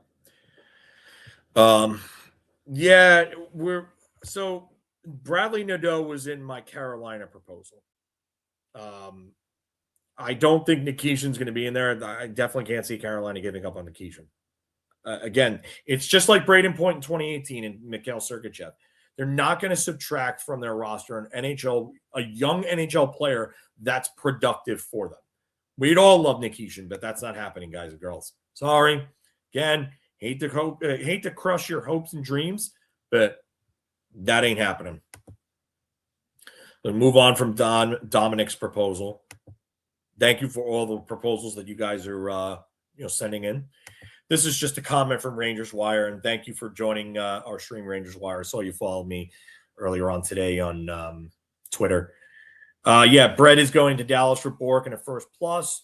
Yeah, that's what I based my my Dallas proposal around. I think it's a very, very possible destination. I think they have the LTIR space from Sagan. Sagan's not coming back anytime soon. I could definitely see that. State of survival. Yeah, this is more just a question. No, I don't think that's productive for the Rangers. Shane Wright's not somebody I'd want at this point. If they were to give up other assets for him, maybe take a flyer, but not for Lafreniere. You want to make him as part of a deal as a bigger deal. So hold on to, or at that point, if you're going to do that, might as well just hold on to him. Chris T says, what about Schneider to San Jose for a 2026 first pick and Luca Cagnoni? Don't see it. Sorry, I don't see it. I'm just going to be flat out there. I don't think Braden Schneider has first round pick value. Especially that with a prospect on top of that. Maybe I'm undervaluing him because, again, around the league, guys like Schneider are valued a lot more. But I don't see it. I'm sorry. Sorry, Chris. Going back to the live, Matt saying Trocheck fits the cap. Yeah, but I don't see it. I don't see it. I think they would rather bolster their wings where they need help than bolster center again. Because who are you moving to the wing at that point? You're going to move Jack Drury to the wing? That doesn't do anything for their wing situation. They need help. So, sorry. But go back. John Radigan, Panarin to Utah for a first-round pick. Ty Chiginlin, Maverick, Lamoureux. Yeah, I don't see them moving on from Ty Chiginlin. Definitely not this soon. And again, Bill Zito's comments on, was it Sirius XM or was it Daily Faceoff? Can't remember. But Bill Zito said, not Bill Zito, Bill Armstrong, sorry, said that they were going to not mortgage their future, basically. They would do something that would help them now, but not something that's going to destroy their future. And this is something that I don't think helps them going forward. They're not ready. They're not a Panarin away, and they know that. So I just don't see it. Again, sorry there, John. Thank you for the proposal, though. I appreciate the input. Gabe Pereira, excuse me. Artemi Panarin to Washington for Ryan Leonard in 2026 first-round pick. Telling you right now, that's a big fat no from Washington. Washington would never do that. They would never do that. They are not giving up on Ryan Leonard. I would love Ryan Leonard. Don't get me wrong. I would absolutely love to reunite him with Gabe Perreault. But there is no way that Ryan Leonard is going from Washington. You would have to be getting some sort of Connor McDavid, Nathan McKinnon type package for a player in return, and then he would be a part of a bigger package to get that done. So, no, I don't see that. I'm sorry. So, yeah, that would be like Philip Forsberg 2.0, and I don't see Washington making that mistake again. I don't either. So, I don't necessarily agree with this, David Wood. I think those trades where, like Paul Gaustad getting a first years ago, like the 2012 deadline, where Nashville gave up a pick that ended up being a first-round pick in a big deal basically Paul Gaustad was like the centerpiece of this deal, but there were like literally 10 plus moving parts that were in that deal. And one of them ended up being a first-round pick that went back to Buffalo in that return. But I don't see it. I don't see it at all. I'm sorry. I don't. So. John Radigan says Panarin to the Caps for a first-round pick. Cole Hudson, Lyndon Lakovich. Yeah, I would love this deal. I don't know if I see it. I don't know if Washington's willing to give up on Lyndon Lakovich. I think he fits the style of play that they want. They had Anthony Mantha there previously, who Lyndon Lakovich kind of profiles like a bit for me. So they like their big guys that can shoot and score and have good hands.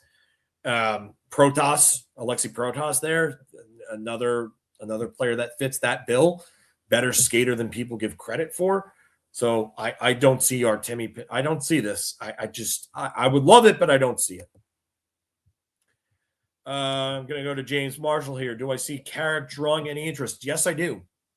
Yes, that's absolutely something that I would look out for. I think Sam Carrick might be someone that teams are going to check in on.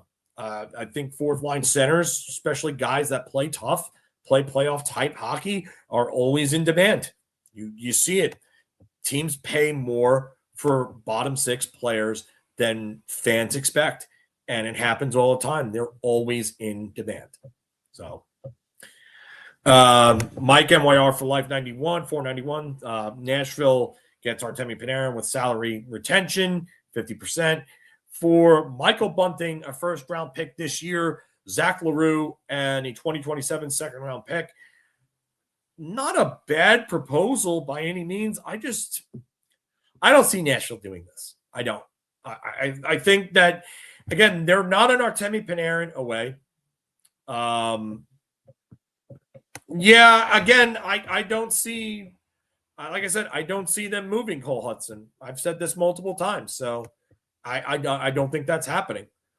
But to get back to Nashville, I don't see that happening, Mike, just because it's not a bad proposal. Let me just say it's not a bad proposal.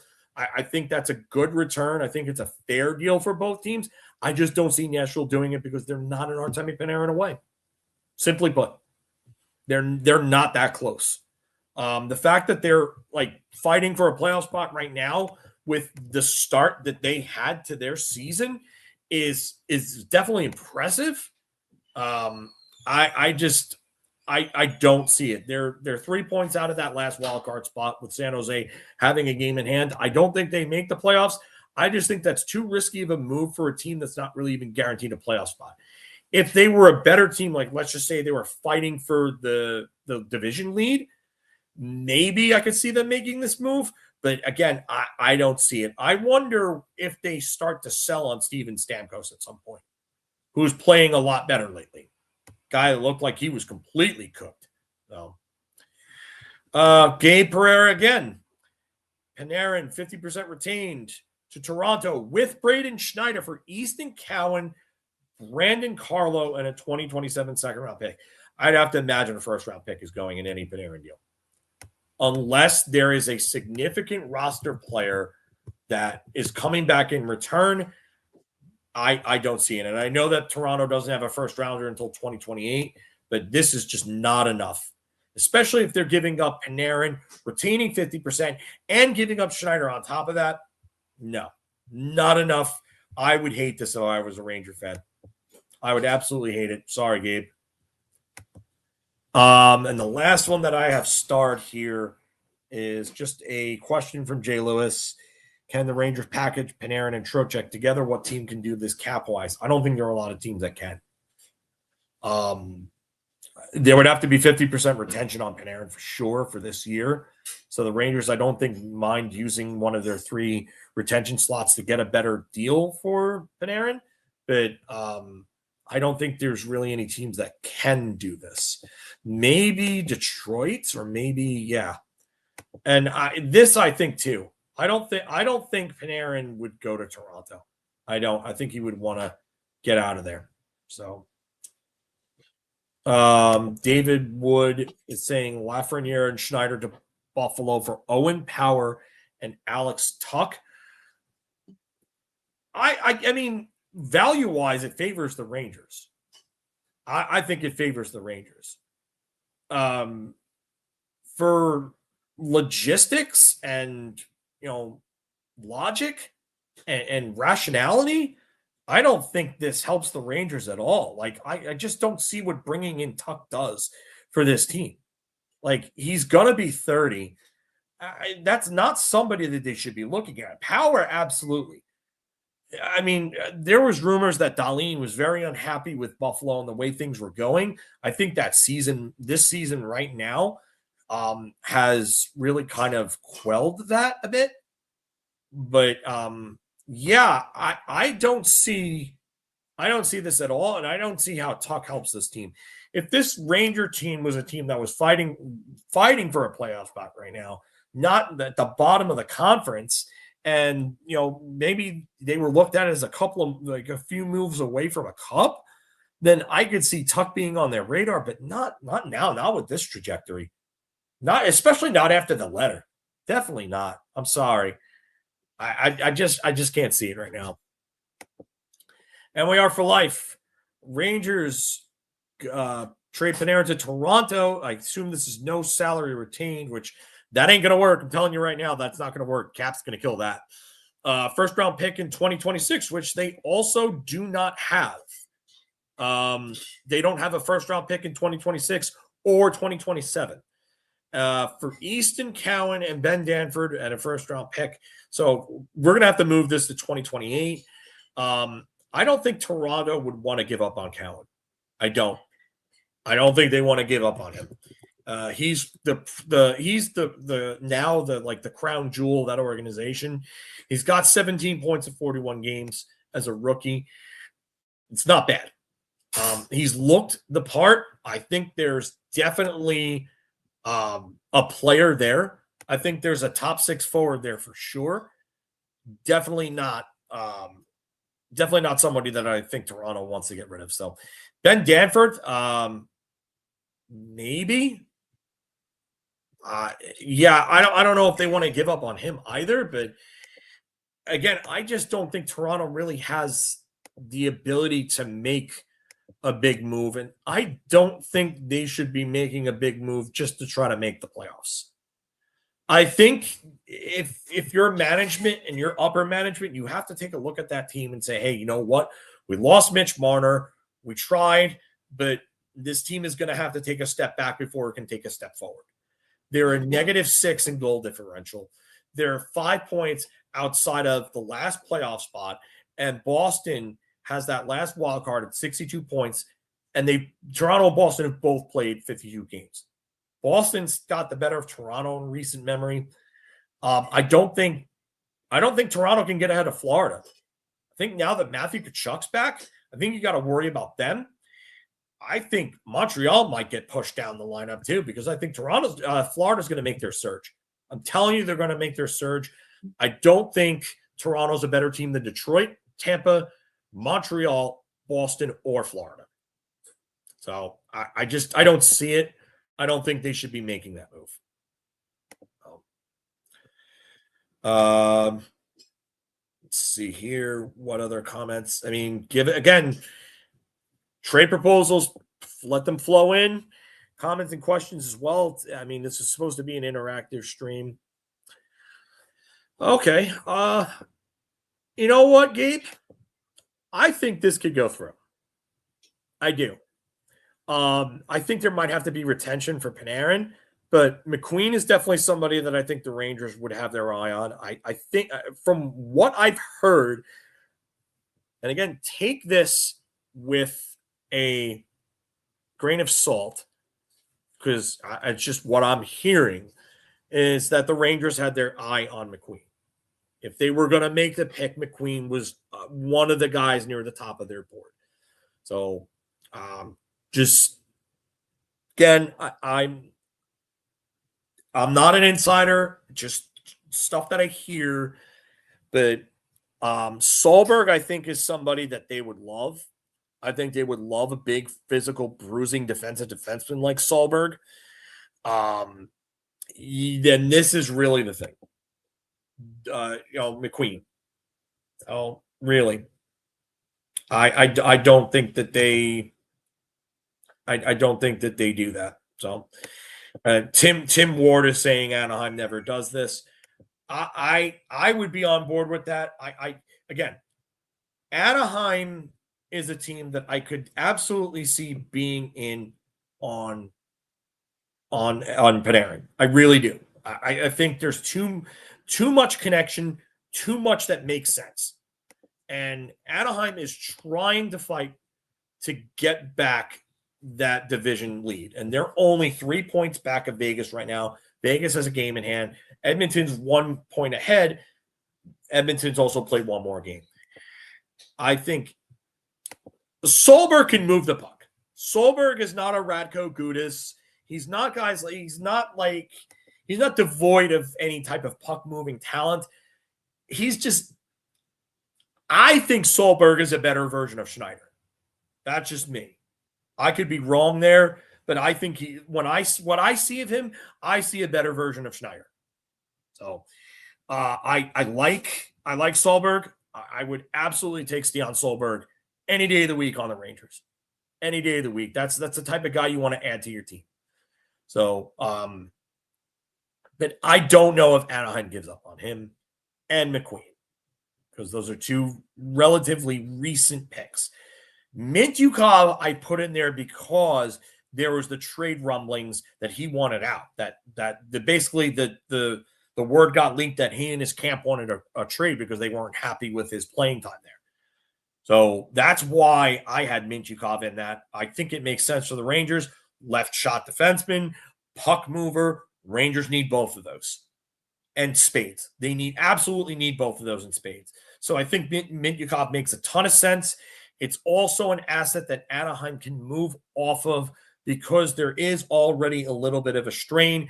McQueen is really the holdup. Will Anaheim want to deal a prospect like McQueen in a deal for Artemi Panarin?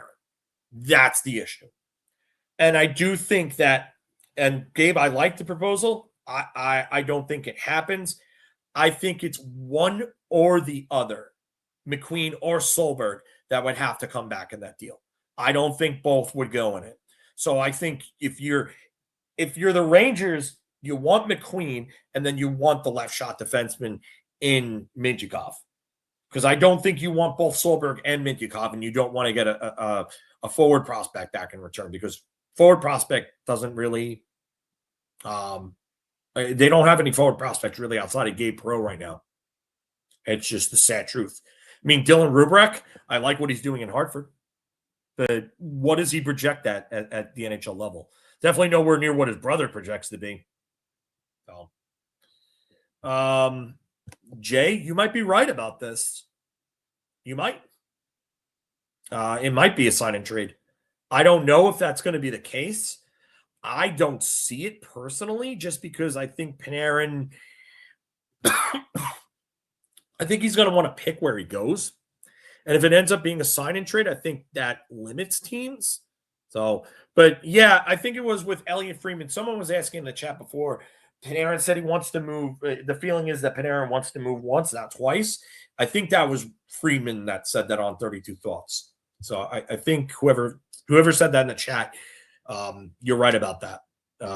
Sorry, I forgot. I'm trying to go through these comments. James, maybe in the future, not now. Not now. I don't see it. I think if Zibanejad is somehow traded, and I don't think he's going to be, I think that's an off-season deal. Let's see. Trying to go through. I don't see any right now that I could highlight. Yes, Shane Wright was Brendan Othman's center in like junior A. It was like it was a Flyers team, Don Mills Flyers, I think it was, that they played for together. Yeah, so they were back before major junior. They were line mates, Shane Wright and Brendan Othman. But Shane Wright's not somebody I'd really look at unless it's another asset. I wouldn't send Lafreniere back to Seattle for Shane Wright. I think that would be I think that would be poor asset management, personally. This is a really good question from MYR for Life. Do we think that the Rangers trying to do a retool on the fly is to try to get McDavid in 2 years to come to New York? Maybe that's their thought, but I don't see I don't see that happening. I don't know where McDavid's going to go, but I don't see it with the Rangers unless the Rangers can somehow get like a Gavin McKenna in this year's draft or a Keaton Verhoff, and they can build around like a real elite end prospect like that, the franchise building block. I don't see how that works. I don't. McDavid could blend right into New York. Nobody's going to know who the hell he is. There are millions of people in New York, and he just doesn't stick out like a sore thumb. So it's not like Toronto, where everywhere he goes, he's going to have cameras on him at all times. New York is somewhere where he could just blend in and not have to worry about all of that. But yeah, that's what I said before, Don Mills Flyers. So yeah. Yeah, so I think if anything, McDavid to New York, I mean, listen, my favorite player outside of the Rangers is McDavid. And everybody knows that. So the dream's been dead on my end for a while. I don't like to be negative, but I'm also a realist. And I can tell you, Connor McDavid's not coming to New York. I'm sorry. If this team was a contender and they had like a window to win with, maybe. But no way. I don't see it. I just don't. I would love to be wrong. I'd love to have Connor McDavid, even if he's, 31 when he comes here. Even if I get 5-6 good years of Connor McDavid, I would love that. I would love that. Oh, this is a great question, Gabe, and I have an answer for you right off the top of my head. Get beaten for Keaton. Keaton Verhoff, North Dakota's franchise building block right now. Oh, man, he is a hell of a player. This is a guy that people think has the ability to have a Matthew Schaefer type like impact right away at the NHL level. And I think he's got better offensive tools. He's bigger at 6'4". He's already about 215 pounds at 17 years old. I mean, this kid's the real deal. And he not only that, but he is dominating at North Dakota. I mean, they've got some guys there like Cole Reshney, who was a first-round pick this past year there. But Keaton Verhoff is really on the defensive end. If you watch him, like, he just looks the part. He looks like he has everything. Like, I don't like making names and bringing up names and making weird ass comparisons like that, because they almost never pan out that way. But like, I kind of see Chris Pronger, like minus some of that mean streak. But like when Chris Pronger was younger, like the offensive potential of like everybody's like, he was like 6'4", 6'5", coming into, in his draft. I just, yeah, he's just incredible, man. I love that kid. I would love for the Rangers to get him if they don't get McKenna. And McKenna, they need the franchise center, but Keaton Verhoff would be the best consolation prize I've seen in a draft since Jack Eichel. That's how good of a player I think Verhoff is. Ivar Stenberg would be a hell of a player too. If they were at 3, that's the guy I want at 3. Go get him. I absolutely love all 3 of those players. That's my top 3. And I think that's everybody's top 3. I would take Verhoff over Stenberg. I would. I think Verhoff is a legit stud number 1 defenseman. And I think he's a high impact player on an NHL roster at like day 1. That's what I think you're getting from him. Like, I don't know if you're getting Matthew Schaefer chasing goal record numbers. Maybe because I think he's got a better shot and better hands than Schaefer. But I don't know if he's as great of a skater. I still think he's a phenomenal skater for a guy that's 6'4", I'll tell you that. But I just don't know. Like, Schaefer is one of the best skaters in the league already. Like, that's just how good Schaefer is. So, yeah, Jeff, I'm with you on this, Jeff. And I saw your comment before about Verhoff too. So thank you for that. But yeah, I listen. A lot of people are down on McKenna because McKenna didn't look like the real game-breaking impact guy. But you got to remember, he's not playing against 17 and 18-year-olds anymore. He's playing against 18, 19, 20, 21-year-olds, sometimes even 22 and 23-year-olds.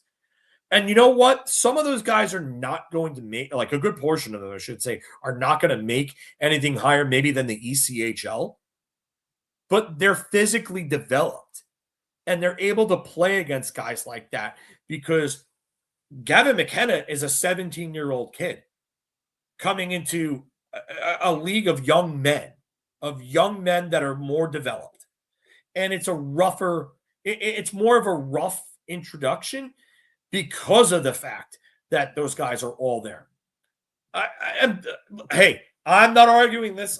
I still think he's the one. I still think McKenna's the one. I don't care what anybody says. The talent's there. If you watch the guy on a nightly basis, he still does things at that level against those skaters in that competition where you're just like, okay, I understand why he's won. Like the pass he knocked out of the air the other night for the second goal of his game, I think it was against Ohio State. Like, the guy just knocks the puck out of the air casually and then just absolutely rips one past the goaltender. It's just a piss missile. Absolute piss missile. Like, this kid's so good. Like, and people are sitting there saying, oh, he's not the guy. He's not the guy. He's immature. He's this and that. Okay. He's 17 years old playing against guys that are all 18 to 23. And he's still putting up numbers. He's still doing things on a nightly basis that still blow you away. And this World Juniors reminded you that, hey, you know what? Okay, 29 points in 22 games, maybe not eye-popping, jaw-dropping. We said the same thing about, guys like, I don't know who. Well, that's what it was. It was an absolute piss missile of shots. This guy just rips the puck, flies off his stick. It just flies, dude. Just, I don't think it's a bad take that you would take Verhoff over McKenna because I love Verhoff too. But yeah, you can't coach this type of talent. You just can't. It's either there or it's not. And if that pick is available, if that player is available at that pick, You take it, you run away, and you call no backsies. That's just what it is with this type of kid. So I love McKenna. What do I think of Tynan Lawrence? I think he's going to be a great center. I really do. I think he's a number one center on a team one day. I don't know if he's going to be the player that McKenna is, but I think he's a building block type center. I do.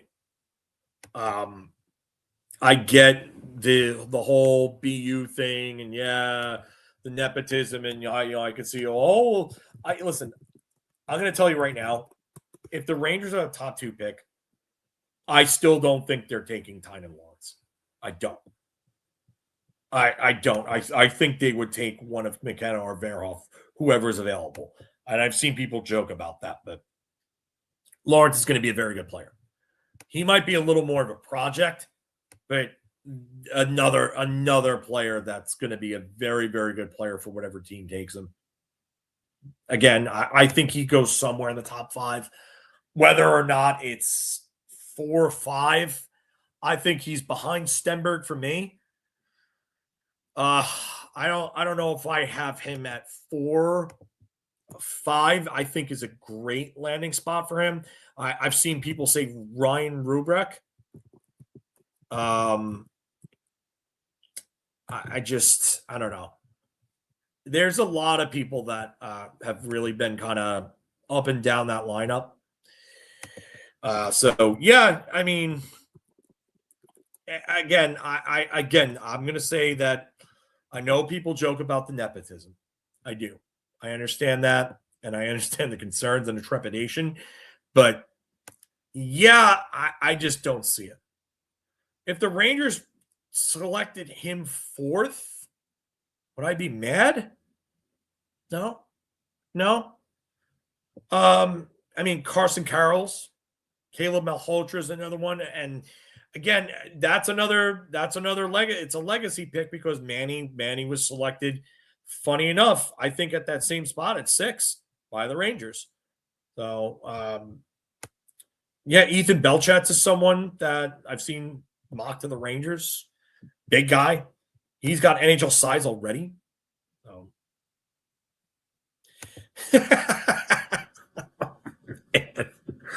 Oh man, I there would be a lot of people a lot of Ranger fans would not be happy if they took Lawrence at 2 over one of McKenna or Verhoff. I don't think it means anything for Fox if they take Verhoff. I don't. I really don't. The Nepo pick it's not necessarily family, but it's the Boston University thing. That's what it is. I feel old right there with you, man. I really do. Manny's kid is about to be in the league, and it's rough. So, James asking, does Lafreniere get traded at the draft? That could be when you see it. That or over the offseason. So Chase Reed is a good player. I think he's going to go possibly top 10. I could see him being in like the later part of the top 10. He could fall out of it though. He could fall out. Michigan State. But he's got points. He's got points. Big time point producer at Michigan State. Yeah, and Gavin, I don't think he would go anywhere. Listen, Fox punched his ticket to New York. He's not going anywhere unless he wants to.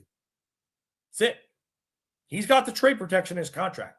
If he said, and from what he said, from what Vince has reported, they went to the guys in like the leadership group and asked them how they felt about the rebuild, and Fox was on board. And Fox is young enough to be part of it. So, I'm trying not to be negative, Jay. I get the trepidation. I get the concern, but I'm trying not to be negative. Yeah, Panarin for MVP. That was my proposal for Anaheim, the mock one that I made. I'll go back to it and I'll bring the banner up. But that was the first one that I aired when we started this. Was this was the banner for it.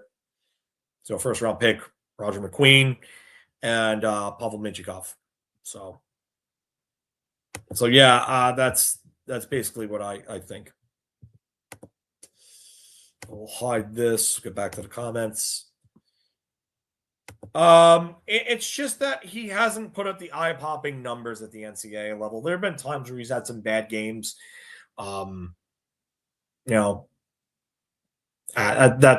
really it.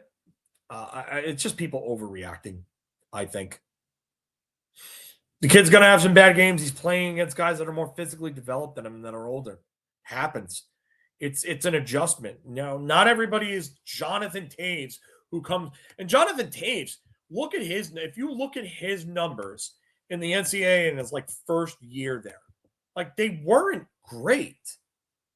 They weren't eye-popping. Not many guys pop out and give you that Jack Eichel, Macklin Celebrini, type, debut, and they win the Hobie Baker right away.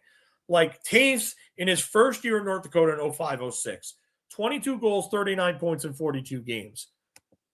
I mean, is that terrible? Is that terrible? Well, yeah, and I like McQueen. I think if McQueen didn't have the back issues, he probably would have went top 5, maybe even top 3 in last year's draft. No, I don't think the Rangers want to do that. I don't think the Rangers want to, and that we talked about this before. That is a no for me, and I don't think the Rangers want to do that either. I don't. I think Shane Wright has his own issues. Why would they want to go and trade a player that has focus, maturity, and development issues for another player in the same exact situation?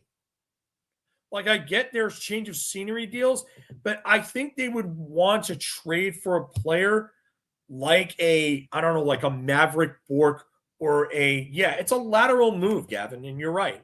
I mean, I just don't see it. I don't see it at all. I'm sorry, I don't. I think that's just conjecture by Friedman, just throwing something out there just because he knows that, Offman and Wright were teammates on Don Mills Flyers. I don't think about it. So. No, we're going to talk about it because it's what's going to happen. We talk about things that are going to happen around the league. That's what we do here. And if you don't want to talk about that, that's fine. So, yeah, exactly. I don't see how a problem for problem trade helps the Rangers in that regard. I mean, if anything, listen, I'm not saying Lafreniere for Jason Robertson straight. You're going to have to pitch other prospects or assets. Yeah. For a guy like Robertson with Lafreniere. But that's the type of deal that you want to do. You want to take a piece like that and have him as part of a bigger package for a better player, and that's it. So,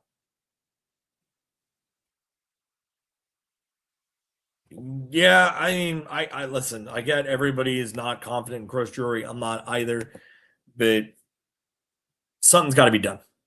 Something's got to be done. So, yes, I know you're talking about an incompetent general manager, but that's what we're dealing with here. We don't have a choice. He's not going anywhere. Sorry.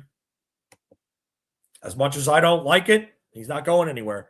So we talk about these things because it's fun. We're having fun with it.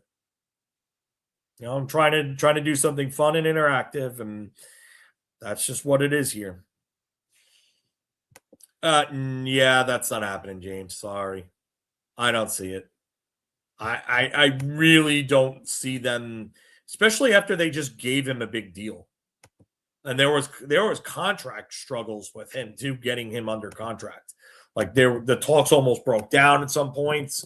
I definitely don't see this at all. At all. $7 million a year for the next 5 years after this. He has a 15-team no trade. So it's not like he has any type of no movement clause, but they went for a while going back and forth on figures. I don't see Verbeek giving up on him. Can't see it. Would love it. Can't see it. Absolutely cannot see it. 30 points in 49 games. Love the player. But yeah. So. Let's see what we have here.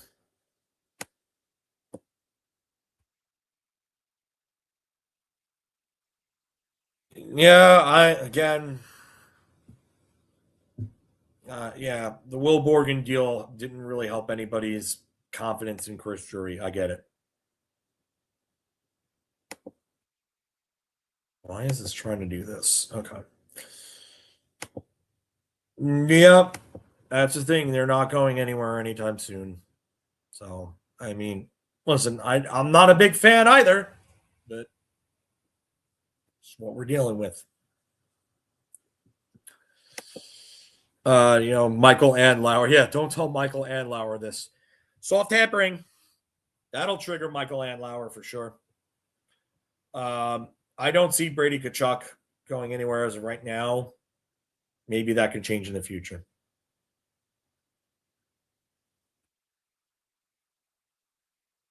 Yeah, these are two teams that are going to be great going forward. Definitely two very, very, very good teams. You got building blocks in Celebrini, Dickinson, Will Smith. Igor Chernyshov looks great for them. I mean, that's a player that I would have loved to have gotten in a Panarin deal, but that's not going to happen either. So they've got pieces left and right. Quentin Musty's, there too. I am going to have to end this in probably about 5 minutes just because I'm going to have to run out. But yes, any last comments, trade proposals, let's get them in because, yeah, McTavish got re-upped earlier on in the year. It was it was in September. It was actually right before the season started. So it was at the end of September. I just remember there being a quabble about the figure. And I know that that was public, and it was very funny that went public, and there was a big quabble between those two sides about the AAV. So, no, I don't listen. Can anything happen? Yes. Do I think that's happening? No. I don't see. Excuse me. I don't see Nikishin going anywhere. I all I can say is like the Albanian guy or whatever from Taken. Good luck. So, and you're welcome. I appreciate the good words here on YR for Life. Mark's a little under the weather. He did some shoveling before, and I don't think that helped. So, yeah. Again, like I said, I just wanted to do this and have a little fun, little back and forth, and just do a little fantasy type thing here, just because there was so Panarin, Drury, and Dolan to Colorado for Sakic and future considerations. I think I would take that. I think I would take that. So I think Nadeau would be in any Carolina deal involving Panarin. That's what I think, but we'll see what happens with that. I would like, yeah. I would love that. But I'm gonna go through where is the all right, so we'll do real quick. I'll just go through this latest Vince Mercogliano and Peter Bow article on The Athletic. So they say they go, which players could be on the retool radar? This question I wish I had an answer for, but I don't. I don't understand how they still have jobs there with that organization. Again, I don't care about their NHL careers and if whether or not they were plugs or whether they were superstars. It's the fact that those guys have been here for years in developmental positions and have not developed anybody worth a damn. Why are they still here? They have failed on pick after pick, and they still have jobs. It is time to make a change in the scouting and drafting and development departments. Time to make big changes. But to get to this article here, so Vince and Peter go over some names that you can see if you have the Athletic, and they kind of put them in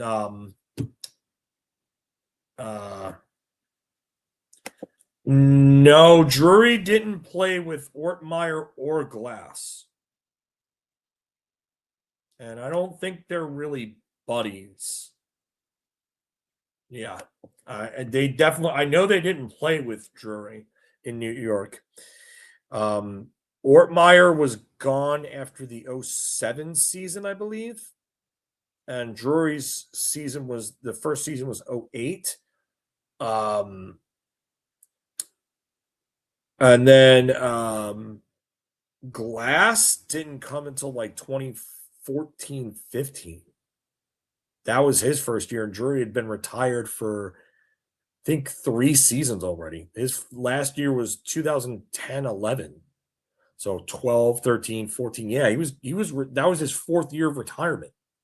So Glass never played with Drury. Those guys, the timeline's off there. But to go back to this article from Vince and Peter at The Athletic, they go big swings here. Robert Thomas was the first name listed. But they don't know if he's really available. But competition would be stiff if Robert Thomas is available. And the next one is Jordan Kyrou. They talked about his struggles, but, he has a full no movement clause, just like Thomas. Jason Robertson is on here. So Robertson just switched agents, going from super agent Pat Brisson to Andy Scott, who also represents Wyatt Johnson, Mikko Rantanen, and Thomas Harley. So that could actually bode well for Dallas' chances to keep Robertson, considering that his new agent is also representing 3 other Dallas stars. But the Rangers could target him as a significantly younger replacement for Panarin. Take it easy, Jeff. Thank you for joining. Brady Tkachuk was another big swing. It says that they've coveted him since he was a prospect, and it was the source of the soft tampering comments last year with Larry Brooks when Michael Landauer came out and said that. The Rangers it basically says that there's nothing right now, but the Rangers would inquire if he's ever became available. Alex Tuck is listed as another big swing type player, but I don't know if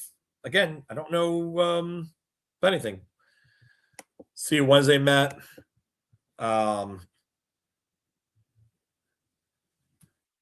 If Mackey's recalled, Soucy's likely gone already.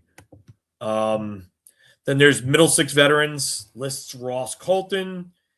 Connor Garland is another one. He's friends with JT Miller. Matthias Michelli is one. but his play is improving, and Toronto's moving up, and it moved him up in the lineup. Andrew Mangiapane. But yeah, they could take him on and then flip him as a rental next year. Evan Rodriguez. That's another one. Young forwards still establishing themselves, and they list Maverick Bourque, Bobby Brink, Pavel Dorofeyev, who I don't see being available. But the problem is that their cap situation is so tight that I don't know how they keep him. William Eklund in San Jose, again, I don't see that. Barrett Hayton with Utah, Kent Johnson, Columbus. That's a player I would dangle a lot for an year for. I would do that. Marco Casper, Detroit. I don't see it. I think Detroit's going to hold on to him. Connor McMichael, Washington. I really wonder about him and his unsustainable shooting percentages from 2025. Cole Perfetti, having a down year, but there's definitely talent there. Jack Quinn, which Vince and Peter both point out is less realistic right now with the season that not only he but Buffalo is having. Mackie Samoskevich, who I put in my Florida proposal. And then Shane Wright is the other young one. Then reclamation projects. They list Sam Hellenius from the Kings, 6'6", 225 pounds. You know, there's room for a guy with size and skill. Dominic James from Tampa Bay, 2022 6th-round pick with real great speed. 99th percentile max skating speed per NHL edge. That's really good. Wow. The only issue is James is playing up in their lineup right now, Tampa Bay, because of Point's injury, but that might change when Point gets back. Brad Lambert in Winnipeg, first-round pick, 2022. That would have been the Cop pick. So yeah, that would be something interesting. That would be like a full circle thing. Hendrix Lapierre, Washington, hasn't really panned out. I was high on him. I wanted him with that 20th overall pick and not Schneider. But he's had some injuries. There is some talent. Might need a change of scenery, though. Fabian Lascelles, 2021 first rounder. He's been productive in the AHL, but really hasn't done anything at the NHL level. He needs to be, I think, on an NHL roster. I think he could use a change of scenery. Lucas Reichel, who was traded from Chicago to Vancouver in October, but he's been demoted to the AHL. That would be a low, like a buy low, like a low risk, high reward type, trade for them. Nick Robertson, potential restricted free agent this year with Toronto. I think he needs a fresh start. Alex Turcotte, I think projects more as a bottom six player, but I think can be a very useful one, and I think needs a change of scenery. So they talk about defensemen, Bowen Byramore, Owen Power. Yeah, I think that those two could get a decent amount if they were made available. Simone Benoit, 27 years old, 1 year left at $1.35 million, but left-handed and 6'4", 210 pounds. That's size that the Rangers need back there. Sam Girard, again, that's somebody I listed in one of my proposals. David Jiricek, another one. Tyler Clevin, 2020 second-round pick, big at 6'5", 225. Lefty, but I mean, maybe they could elevate him into their top four. Kevin Korchinski was a top 10 pick in 2022 for Chicago. And, he's a puck mover. He's got okay size. He's not really a physical guy, but I mean, his game has kind of been really up and down. Like you see flashes with him, but would that be a Braden Schneider type exchange? Maybe a 1-for-1 with a change of scenery? Those two, that's what, Vince and Peter speculate on. Mason Lowry, the Bruins, $3.2 million.